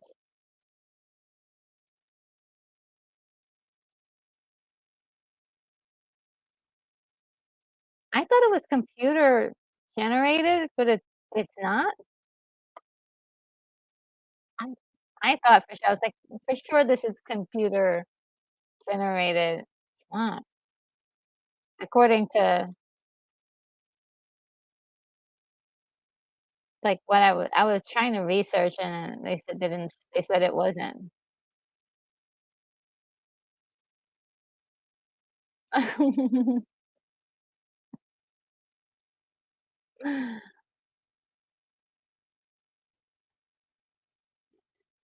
You could see kind of what was popular at the time as far as, what people were doing for their recreational, enjoyment, I guess.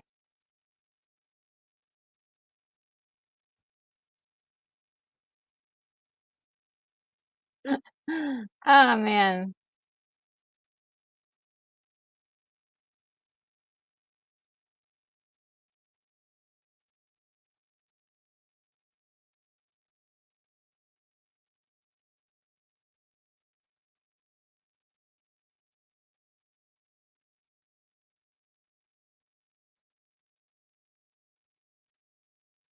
Oh, yeah. Oh, they get the Star Trek reference.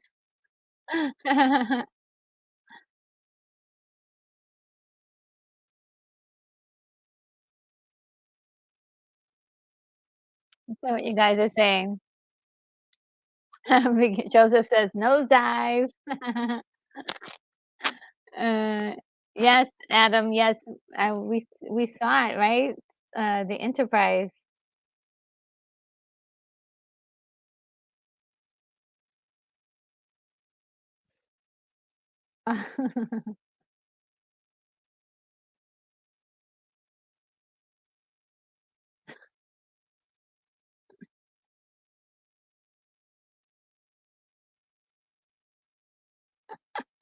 She's like, "You wanna go steady?"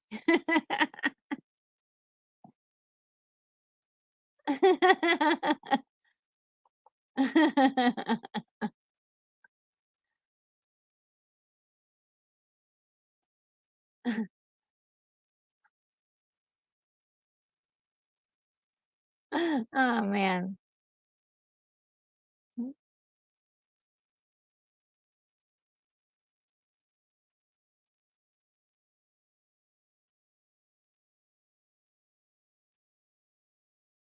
He's ready to get married.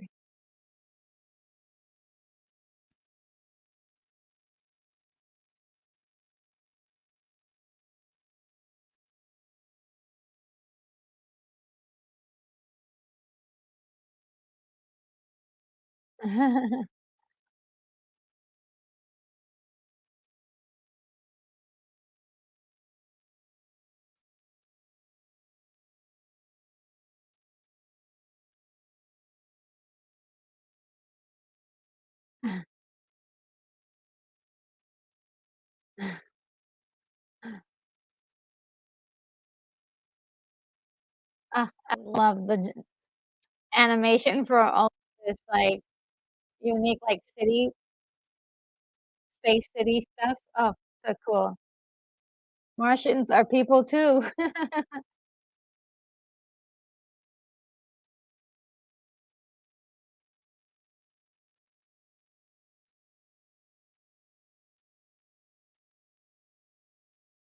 There's McDonald's out there, a metal bar, drive in.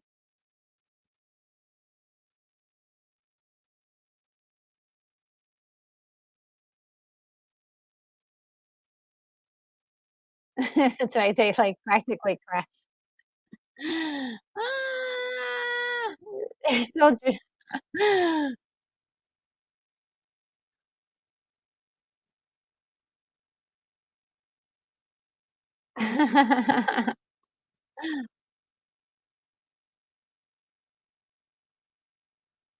Oh my goodness. What's the collateral damage on that? My gosh.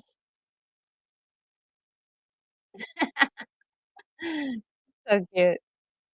Good landing, man. That is just one of the coolest segments. I love that segment.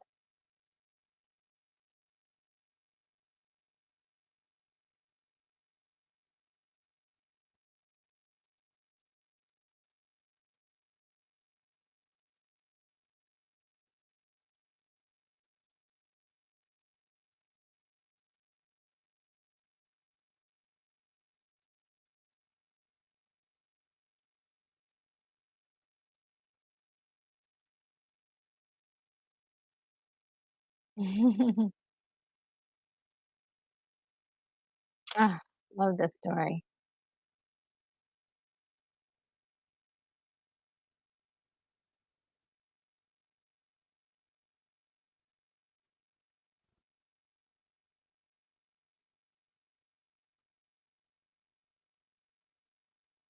Well, the sound design is so good.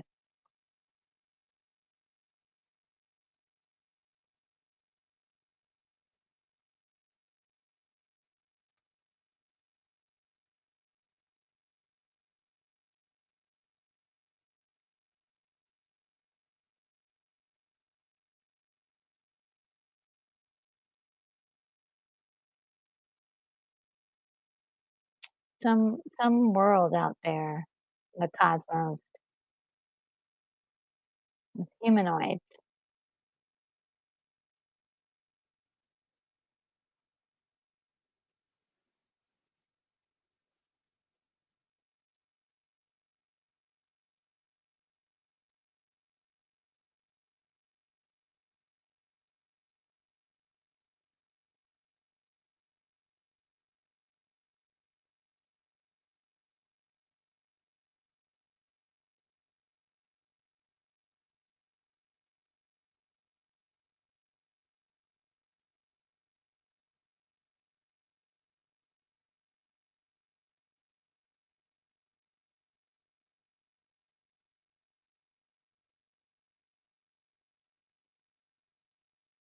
Mm, this green slime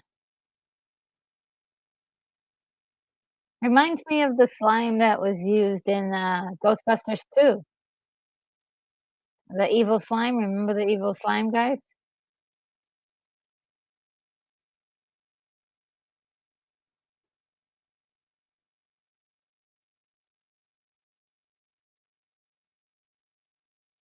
It just comes right out of the green slime, like, evil.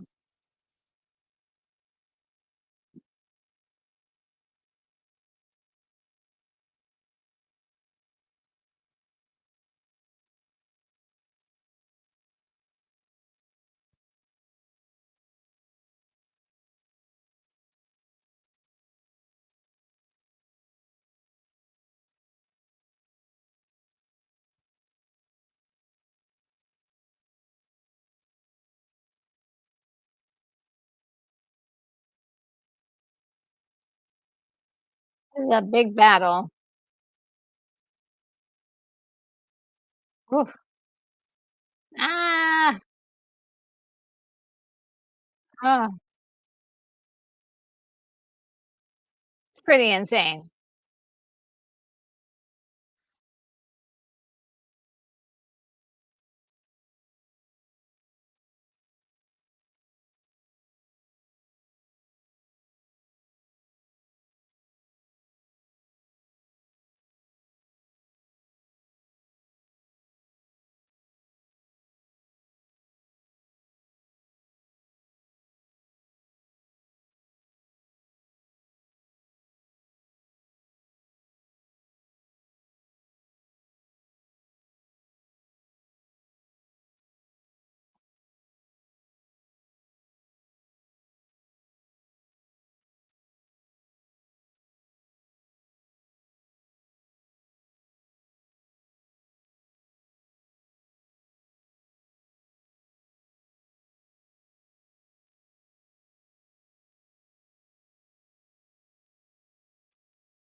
It's so funny because all this time it's been fun and games until now. It's like, "Okay, now we're get serious."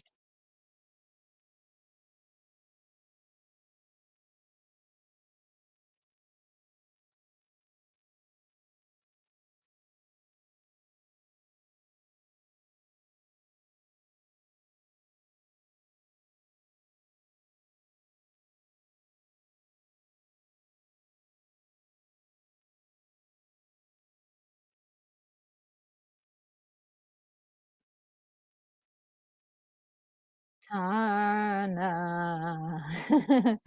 Tana.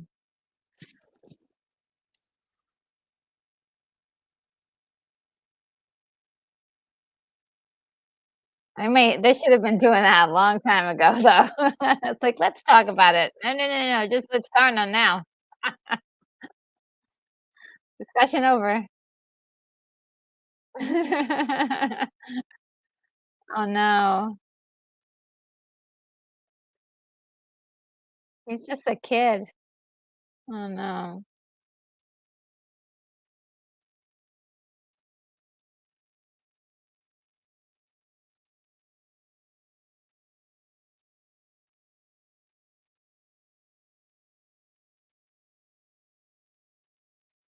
Oh, he's just a child.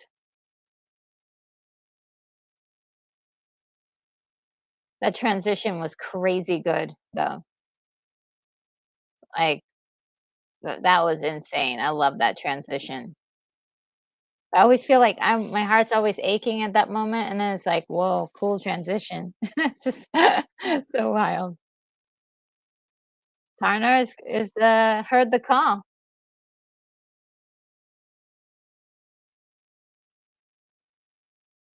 Oh, this music is so beautiful.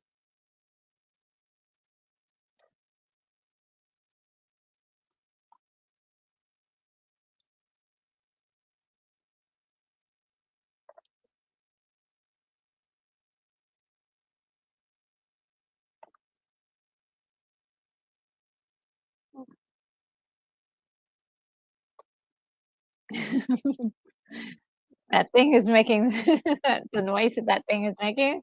It's like, "Woo! Woo!"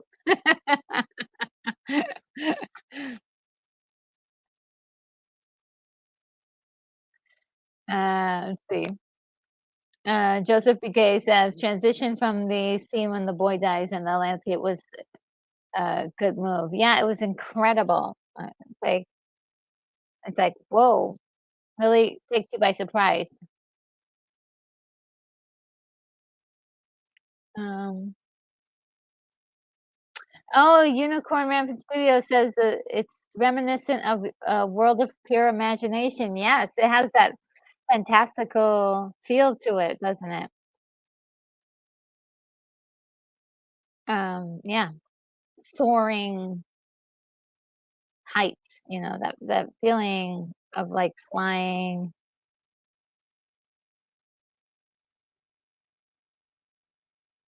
That's just gorgeous.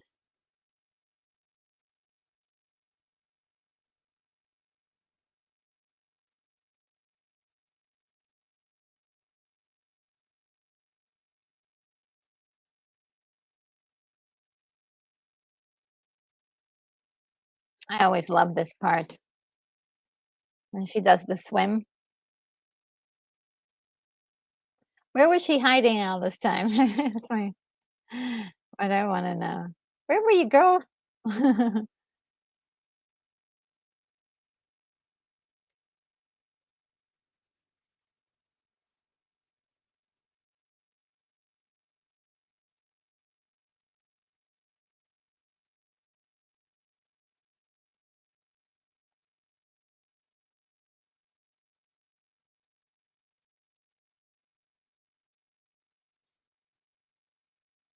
Oh, that's so pretty.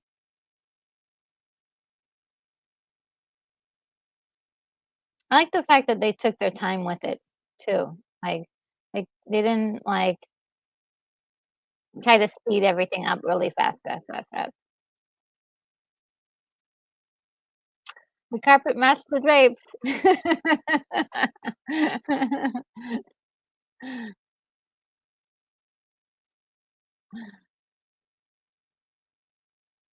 Oh, man.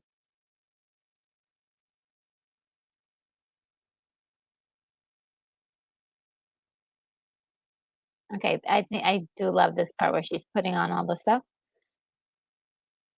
I believe all of this is rotoscoped from what I remember from my research.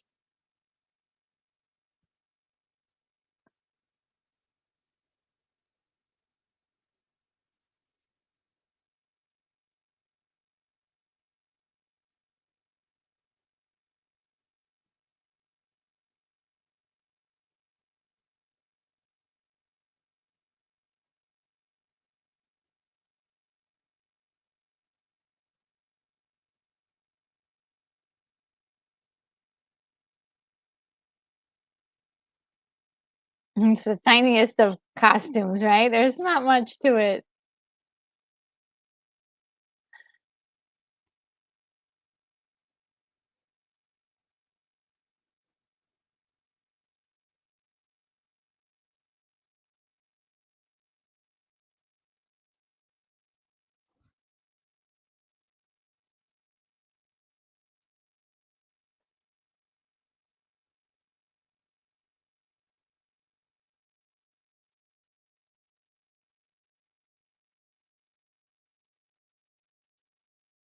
Avenge. Yes.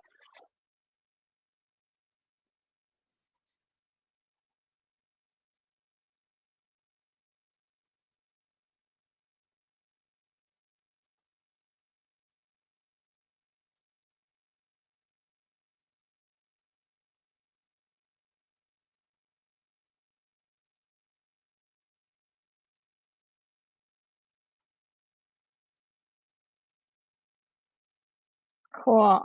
That just gives me chills. It just gives me chills.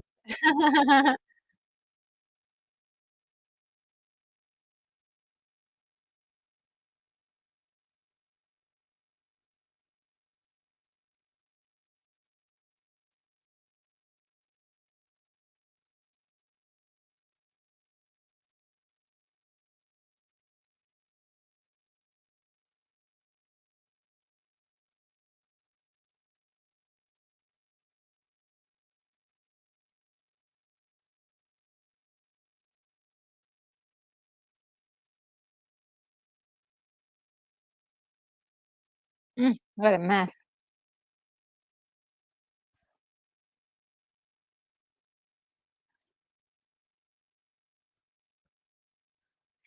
I never understand wars where they completely destroy a place.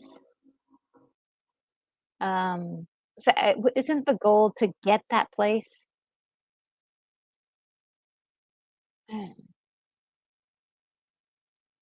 Just seems really wild, that they would, but it seems to be something that happens often. Dang.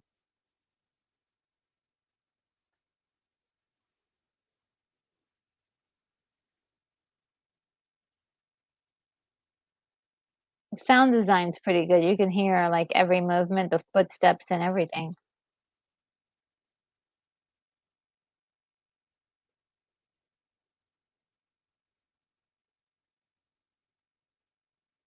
Oh, they will be revenged. She's like, if she could speak, she would, well, I think she can, but she doesn't really do that much speaking.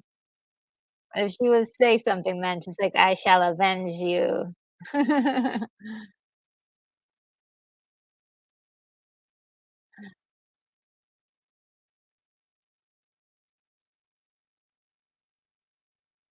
Alright, we get into the juicy part. Let's see.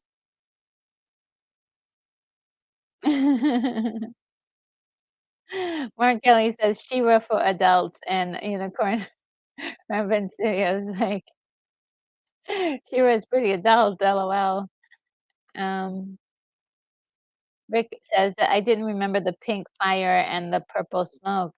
Yeah, there's so many things that, you notice later on, for myself included.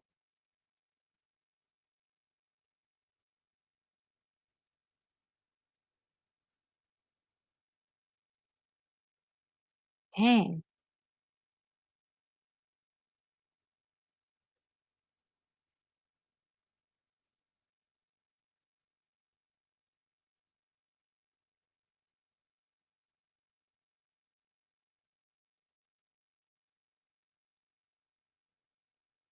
They're like, "Who's the" he's like, "Who the heck is this?"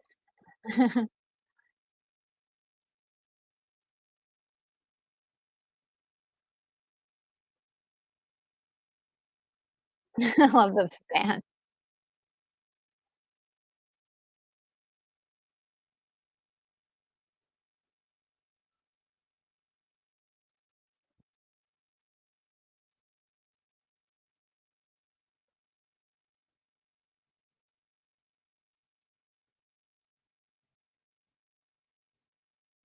They're just beating up anybody who's not like them.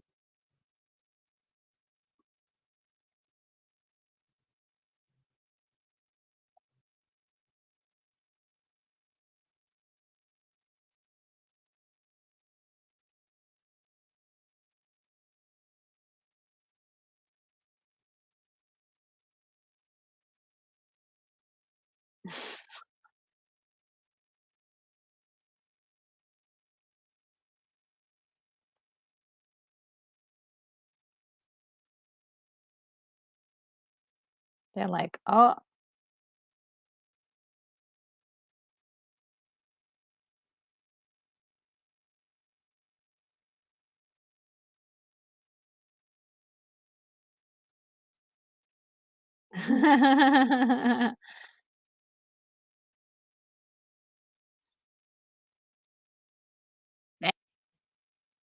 They are just like,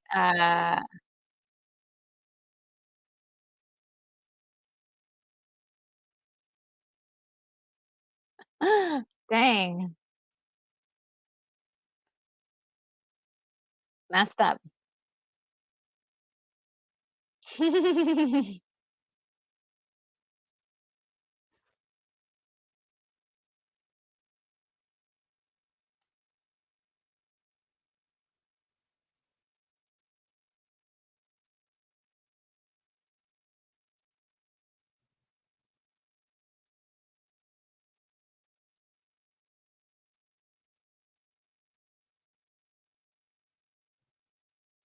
Mm, I love that. She's like she doesn't say anything.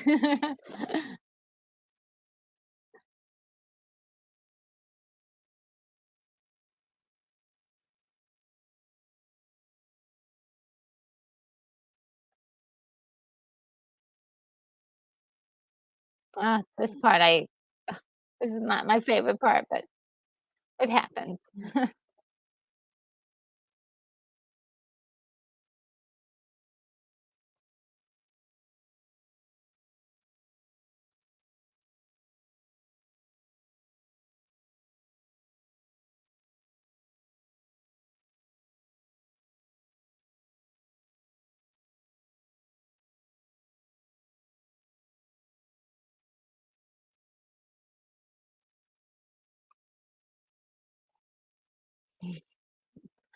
So much for giving him some information.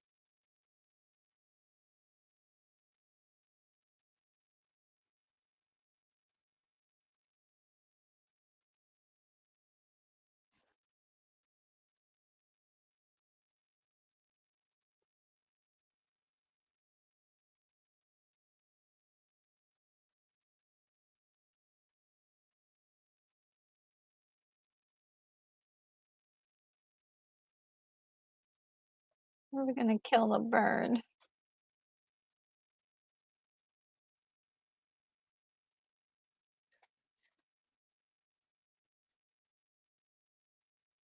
Look at those giant rats. Oh my god. Wow. Remember we saw giant rats 2 2 weeks ago.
Got away.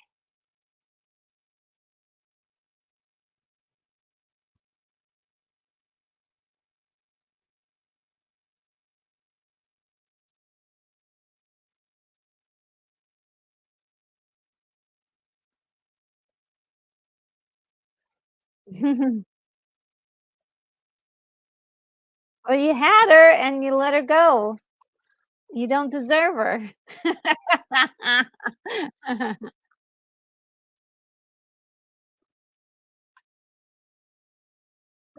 Oh, snap. Just when you thought they were gonna make it.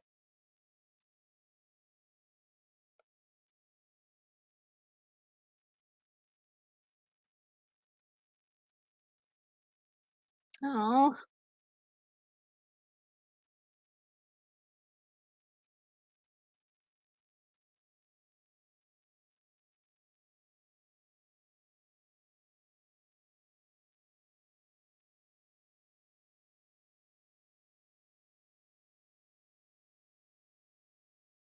Uh-oh. This is the big showdown, guys.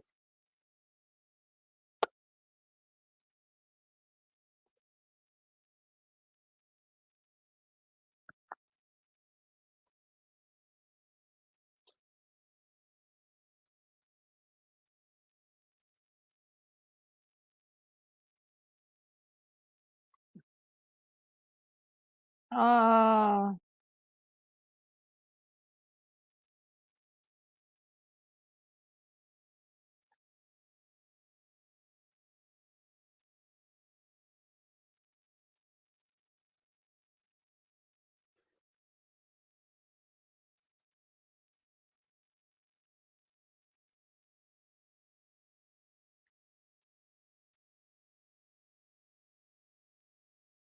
Dang, that's deep.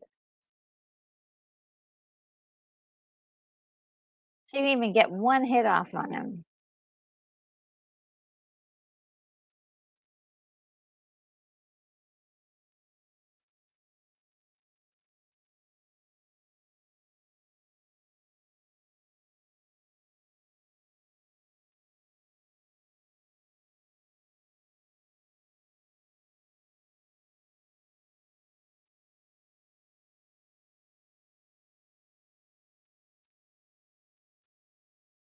No. I always hate that part.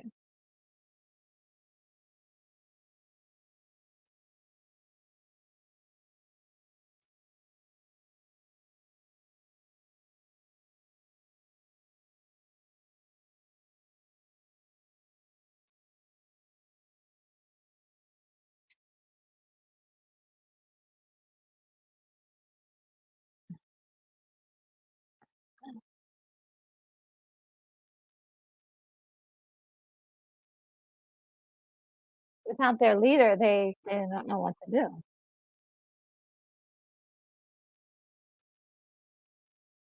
The bird is so sweet. Look, he's got her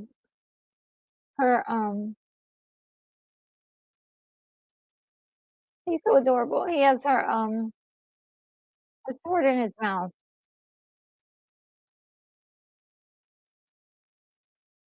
I'm gonna cry.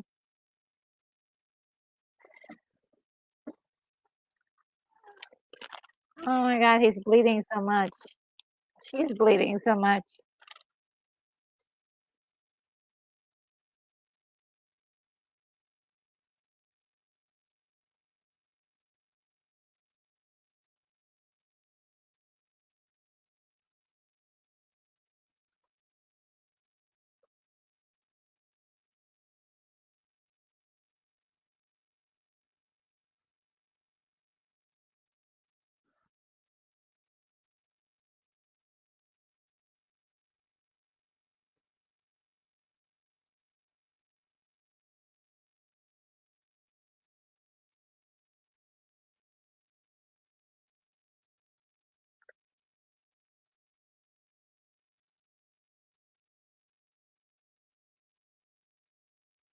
I don't think he meant for that last part to happen.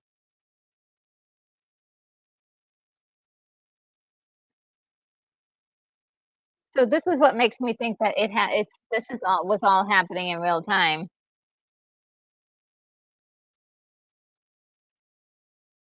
And, that explosion was of a miniature house, a real miniature.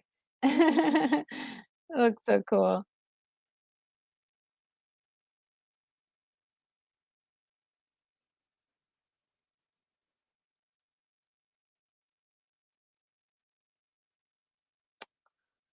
Aw,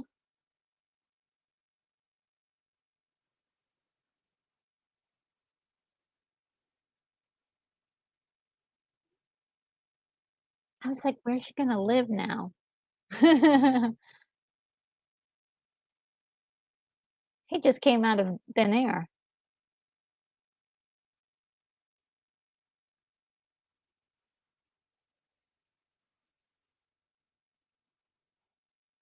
Aw, it's instant love, guys.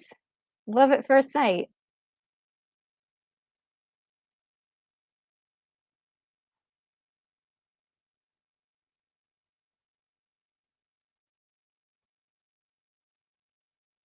Yeah,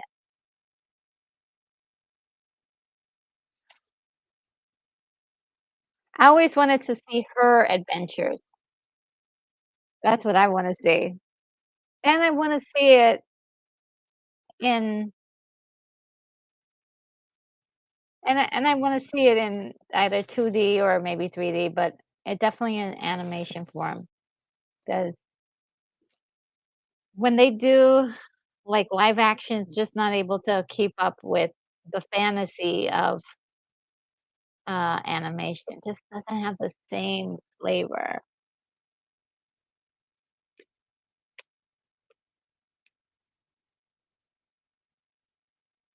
You guys like this song? Working in a coal mine. so good. Well, guys, um, I have to say that this is definitely, um, one of my favorites, so far. I mean, they've all been really amazing, but, I just have an incredible love for this and, this movie in particular, and, I know you guys love it too. Let me see. And, Paul Walsh says, "Totally agree, RNG." And Botanical Brother says, "Devo." You know what I'll do? I'll work my way back to see, um, and, Moonbeam 87 says, "Ink and paint animation, not CGI." Yes, it wasn't not one part of it was CGI, which is so amazing to think that that was all, just not CGI, just incredible. And, again, another short movie, um, to tell you the truth, it's, with it being, um, short stories, I think the runtime's perfect. I mean, if you had one more story, I think it would have been, uh, pretty cool, but, what we had was fantastic. And, Unicorn Rapids Studio says, "Yay." Paul Walsh says, "Her adventure should would be cool, wouldn't it? I think it would be awesome." And Botanical Brother says, "Bravo, bravo!"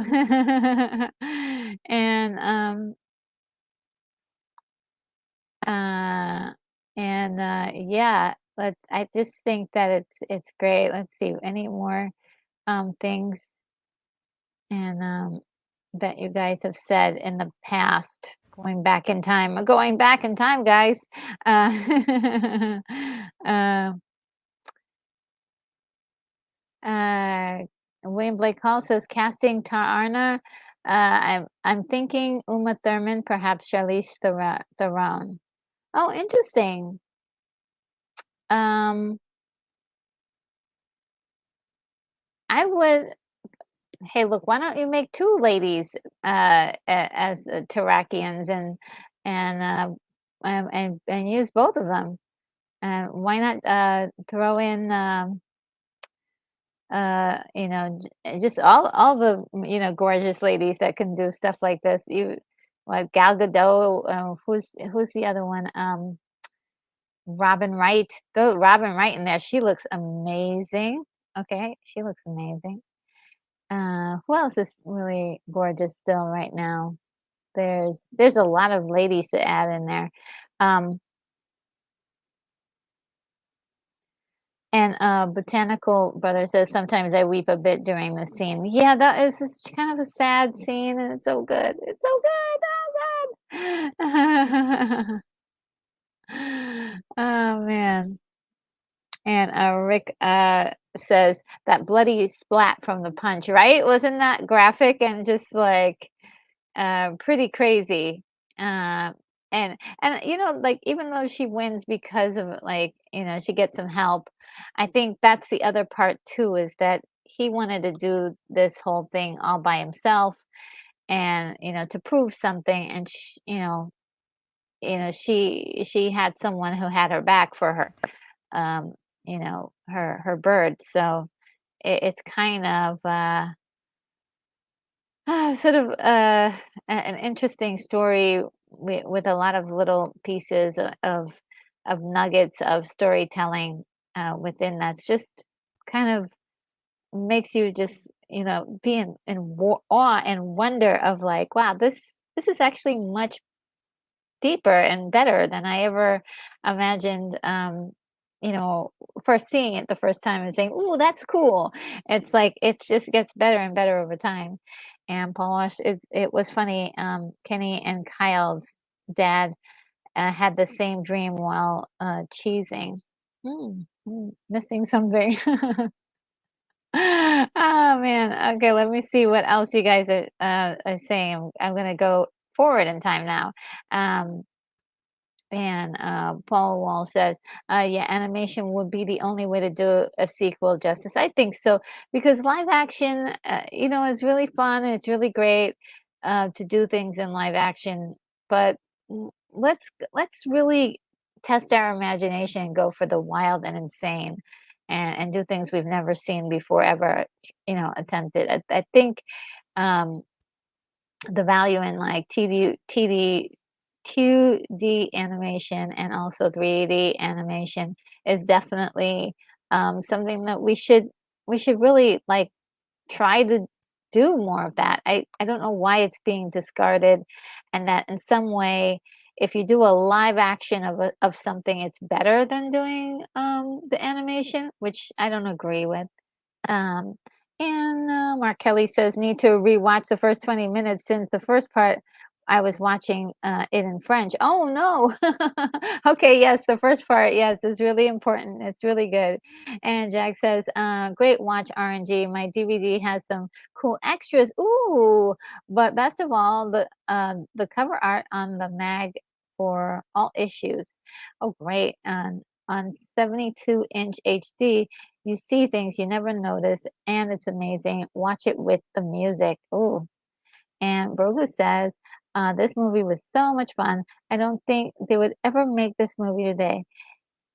Yeah, and make it rated R. Like, a lot of people are afraid to to make rated R um, animation movies. You had people in the past like Ralph Bakshi that used to, push the envelope with that. And, it's just kind of sad that we don't have that kind of person today trying to do that. I mean, I want to see all different types of animated movies. I want to see PG ones. I want to see uh, um, PG-13 R movies. I think there really is a platform for them to like expand creativity, like show us how creative you could really get with these mediums. But again, they're being like sidelined, and it's like the an era is gone. But I'm noticing a lot of young people. One young girl was mentioning how much she loved animation and how she loves stop motion as well. And I was like, maybe there is hope out there. Maybe there is hope for the next generation or so. Maybe we will get more in the next like 20 years. And Moonbeam says they don't make films like this anymore. They sure don't. I sure don't. And Bonzo says, what we had was fantastic. Yep. I mean, this is why I love doing my channel, and I love all of the other retro channels that are out there, because we really do kind of dive into these odd movies. We can appreciate them because when this was made, it was groundbreaking. Now, animation has changed quite a bit and things look a lot smoother, but, like, just looking at the Harry Canyon scene, all that detail in the background, how beautiful each like, they're showing you the inside of the police station, and it is just so well detailed. The walls are aging, and, like, it's wonderful. It's just wonderful. And, a few I wanna say back in, like, December or November, I saw the movie Akira, and boy, was I in for a great treat, because they also did these incredible the backgrounds were like the thing. They really made that like a character in the film. And I really want to see more animated movies that care like that. Um, and Gen X Slacker is here and says the 4K shows so much color. Oh, really? Wow, I can't even imagine. I mean, my little display shows a lot of colors, so I can imagine it must be so good to see it that way. And Botanical Brothers says this movie actually aired on Turner Classic Movies. Oh yeah, yeah, I'm sure they did, because they really uh TCM is really a great channel, and they really care about movies. They really do. Um, and Beam 87 says retro is time traveling. Yes, I am. But hopefully moving closer to the present. And Jack says, we're and one moving violation. Uh, in reference to, um oh, and one moving violation for, for, the scene in, I'm getting it now. Sorry, it took me a second. For Stern, yes, Captain Stern. And, Botanical Brothers says, "The Wonder Woman actresses." Yes, all of them, yes, all of them. They were all fantastic, all the Themyscira beauties, they were fantastic. I love those ladies. Paul Walsh said, "Yeah, no way this movie could ever be done nowadays." Yeah, it's really sad. It would first, the studio wouldn't allow it to be, done in the way it is. Any of the It would just be deemed too explicit, too much. It would cut all those scenes out, and it would think that, who is it for? They wouldn't know who to market it to. It's like it's marketed to adults that like, grown-ups that like, animation. We like animation. Give us animated movies that are going to excite us, not, and it's really interesting because whenever there's a new animated movie that comes out, many adults will go see it and say, well, it was really generic or this or that, because they're thinking that all the only people who will see these movies are children, and it's not true. We're the ones who are taking the children to go see the movies. You've got to excite us too. And so Unicorn Rampant Studio says the music, would be too expensive. Yes, true.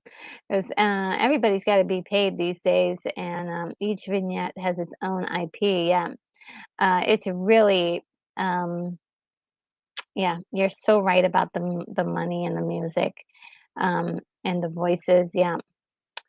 And, Rick, says, Jennifer Lawrence would make a fierce Taarna. You know what? I would I have not seen her in a whole lot, but I what I have seen her in, I do believe that, um, she could make a good Arna. I mean, I think so. Um, and I wonder if they would do to Arna where she doesn't speak still, and I would love to know why she doesn't speak. And that would be another reason. Why doesn't she speak? And which, it would be cool to find out it's like part of like a vow or something, a religious kind of thing with their cult. And Botanical Brother says Gal Gadot would be a good Taarna. I think so. She would be fantastic.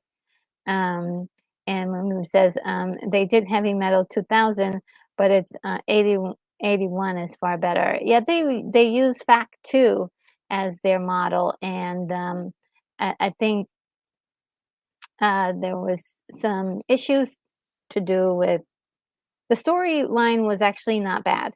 It wasn't bad.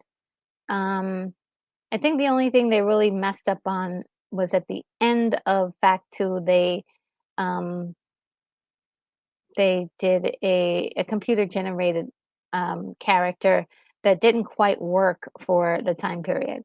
Um, and that was in the year 2000. So, I mean, but I thought it was really good. It didn't get any the push that 1981's did.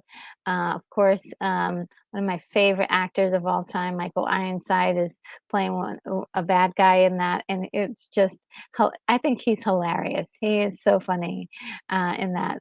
Um, Bonzo Kilburn says, "Can't beat the old school 2D." Yeah, you can't beat it. It's just got something to it, and obviously now they've made advancements in animation, and I think those advancements would really go well with this kind of flavor, where you're having all of these, like, mature concepts and ideas going on in them.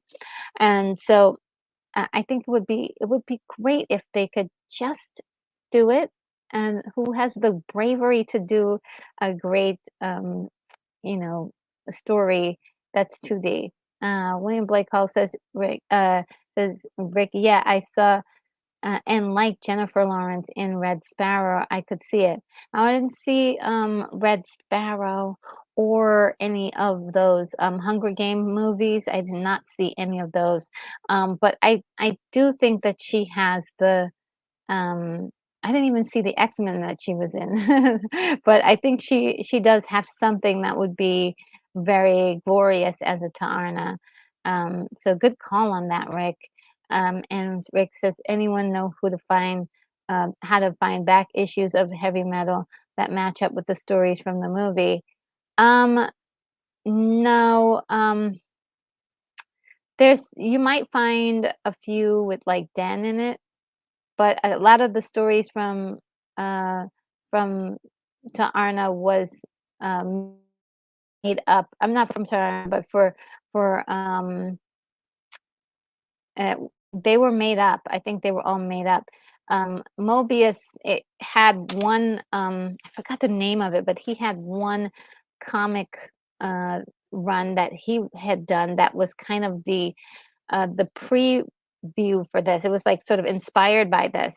So there's a whole bunch of stuff there with that, but I don't think there's anything directly going to do it unless there is a movie, um, like Centennial or a movie like, issue of heavy metal. Try eBay, they may have it. eBay has a lot of stuff like this.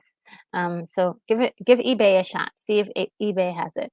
Moonbeam 87 says the film shows adult animation as well. Yes.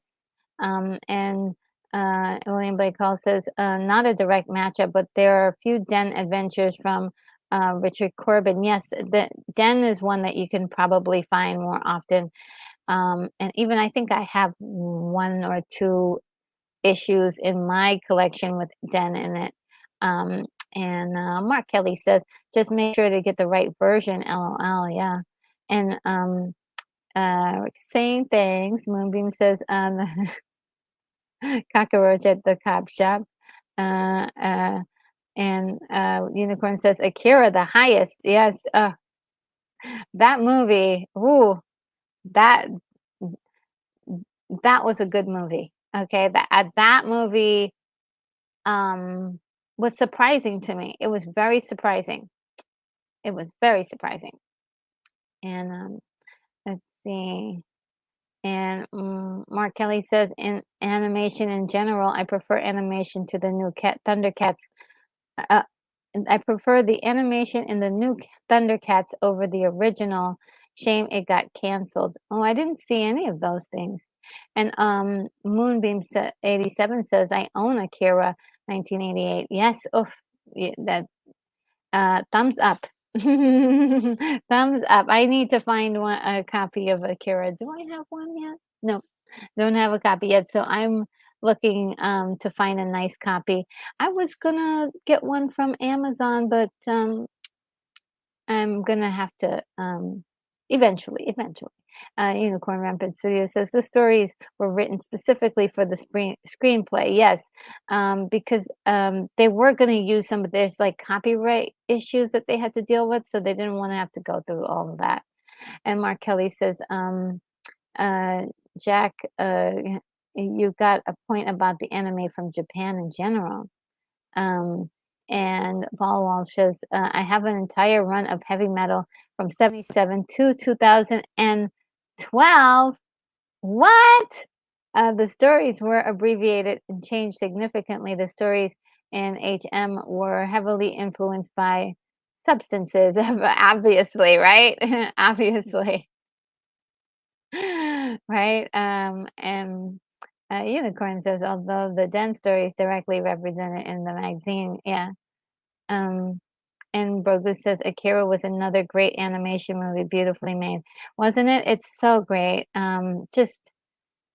Eh, I just remember like drooling when I saw that movie, just drooling like the devil's in the details, guys. It was just incredible. Um, and and Unicorn was finishing his statement. Although the Den story is directly represented in the magazine by the original artist, yes. And I the only disappointment I had with the movie when I first saw it was like, "Oh, this is Den." And then I was like, "Oh, but it's not in the same style as Den in the story, in in the, in the magazine." And, like, the way that is illustrated is so beautiful. If you ever get to see Den in heavy metal, it's the way that it's animated is so gorgeous, and I think they tried to do that in the movie, but they had to make some changes to that, so, um, there is that. There is that. Yes, movie says adults like animation too. Yes, we do, and we want animation made for us. And Botanical Brother says politically incorrect for today's market. Yeah, but I mean, even still, like I think maybe even I I can see some exec coming in and say, no, we don't want any of the drug stuff in there. We don't want any of the sexual stuff in there. Too much nudity in here and you know, just cutting out all of the stuff. Like I think the graphic violence they'll be probably okay with, but it's usually nowadays it's like sexual content that really riles people up, and anything to do um, with drugs and things like that, people get really riled up about. So I think that would be like two of the main changes that they would do, and it they probably mess it up so badly, feeling like instead of telling a story, wanting to insert, like you said, some political stuff, and it's like we don't we need it's okay if the political messages are done cleverly, like how it was done in the Planet of the Apes and movies like that. But it's a little bit annoying when they don't seem to have a story together. Like, could you put a story together first, and then have that be the focus. And if it proves a point or if it says a message, fine. That's a bonus for us. Us we love that stuff as long as it's a good story, a good juicy story. Even the Stern, Captain Stern portion with Hanover Fist, that had something to say about, you know, uh, people who are taking deals for money to say things that they really, um, are are not really truthfully saying, or not truthfully, are not the truth. And so this green orb comes in and changes things around, and messes the whole thing up.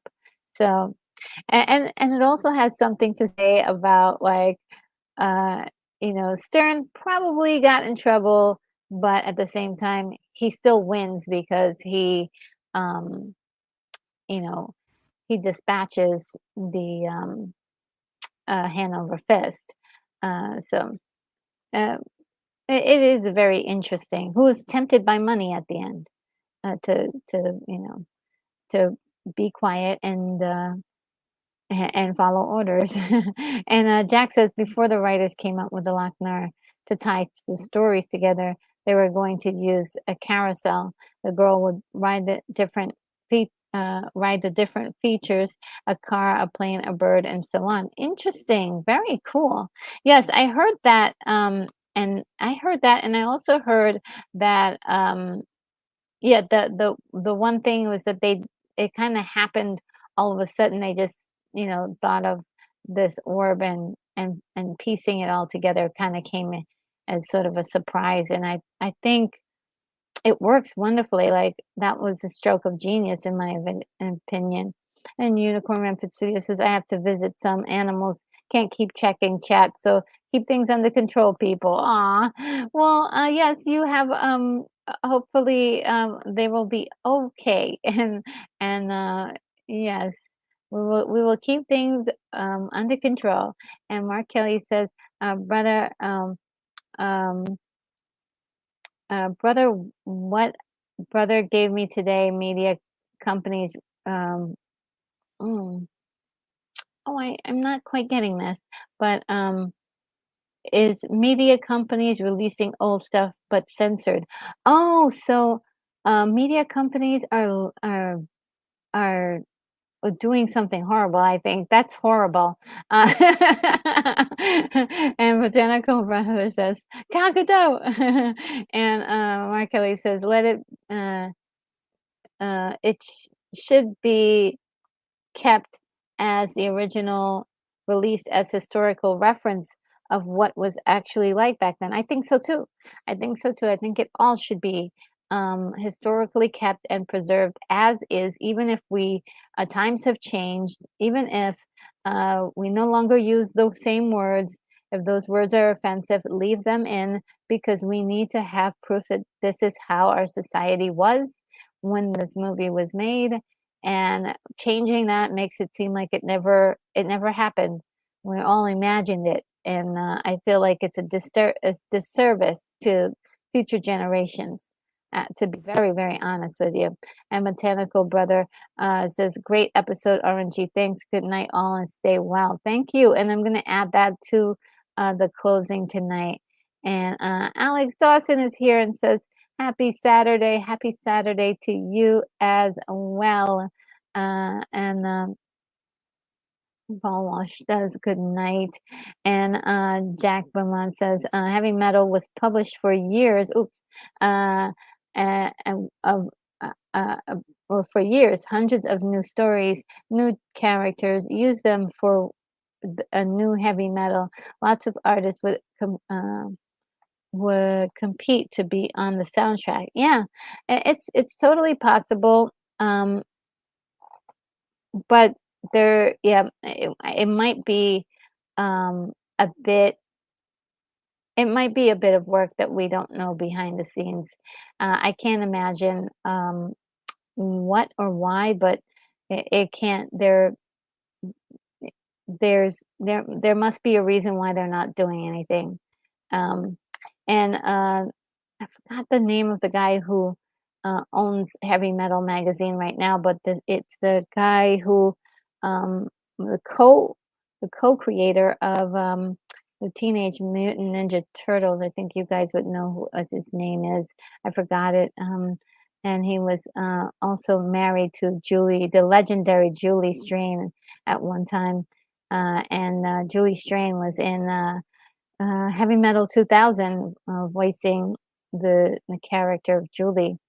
And Rick says, "Thanks, RNG, and everyone answering my question." Oh, yeah, absolutely. And Mark Kelly says, "I'm going to call it a night now." Okay, Mark Kelly, so awesome that you were able to join us tonight. It was great. You're fantastic. I loved everything that you had to say. It was great to have you. Um, and uh, and and Rick is in awe of your magazine collection. And Paul Walsh says, so beautiful and so dangerous was in Heavy Metal magazine too, but it was significantly different. Yeah, I thought that one was. Um, and Moonbeam 87 says my copy of Akira was the 25th anniversary, so mine came out in 2011. And let's see.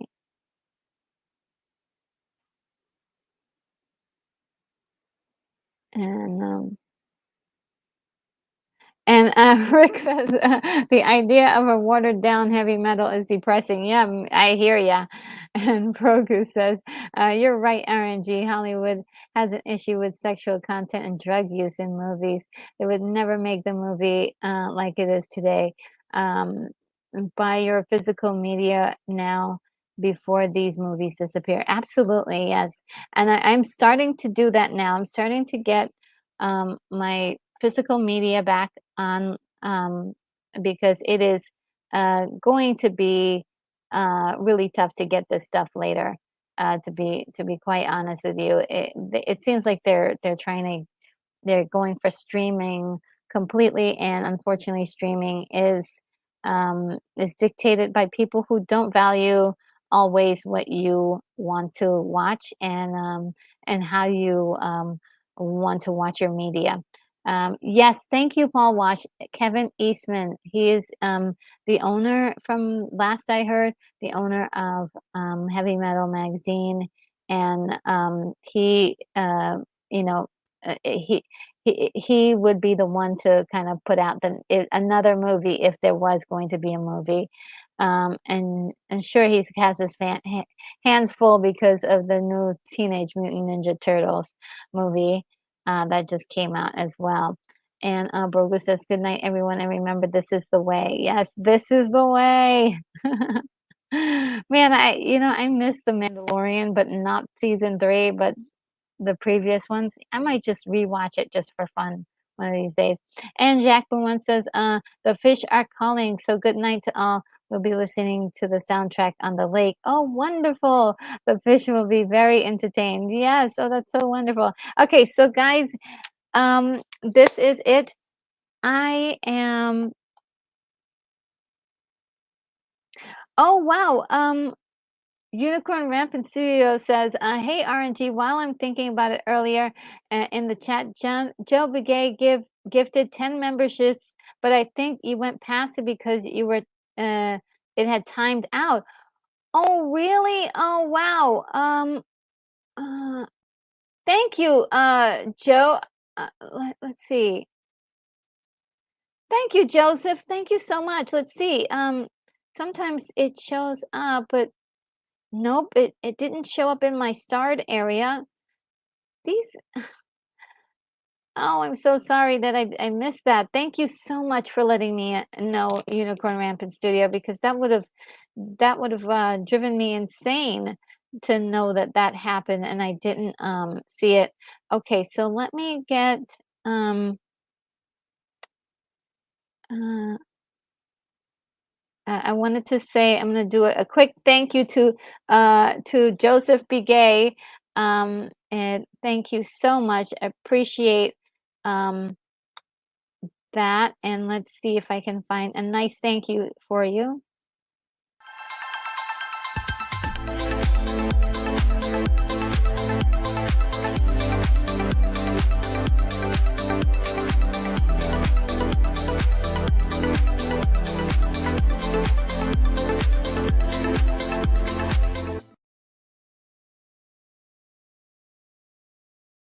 Yes, yes, yes, yes. So, guys,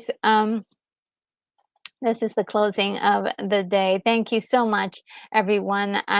Thank you so much again, Joseph Buget, because memberships are really great.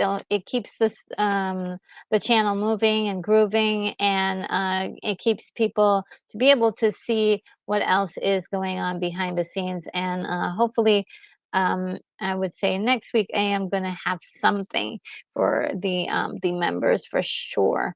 And it's just wonderful. I get to be like a little bit emotional with to see this channel grow so much. So thank you so much. I'm also, do not be surprised if in the future there may be some more gifted um, memberships and things that's just like stuff that's possibly coming down the pipeline. But it's just great to see that Joseph, you've given so much for to the channel. I really appreciate it very much. Um, and let's see.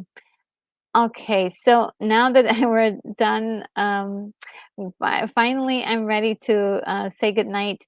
I have a 3-minute video. You guys can leave comments to the friends that you have in the chat, and you can say goodbye to any friends that you made today. And also, any last words that you might want to say for me, any last comments, and so on and so forth. I will. I definitely appreciate all of you. And without further ado, I bid you adieu. So I will see you in the next video or live stream.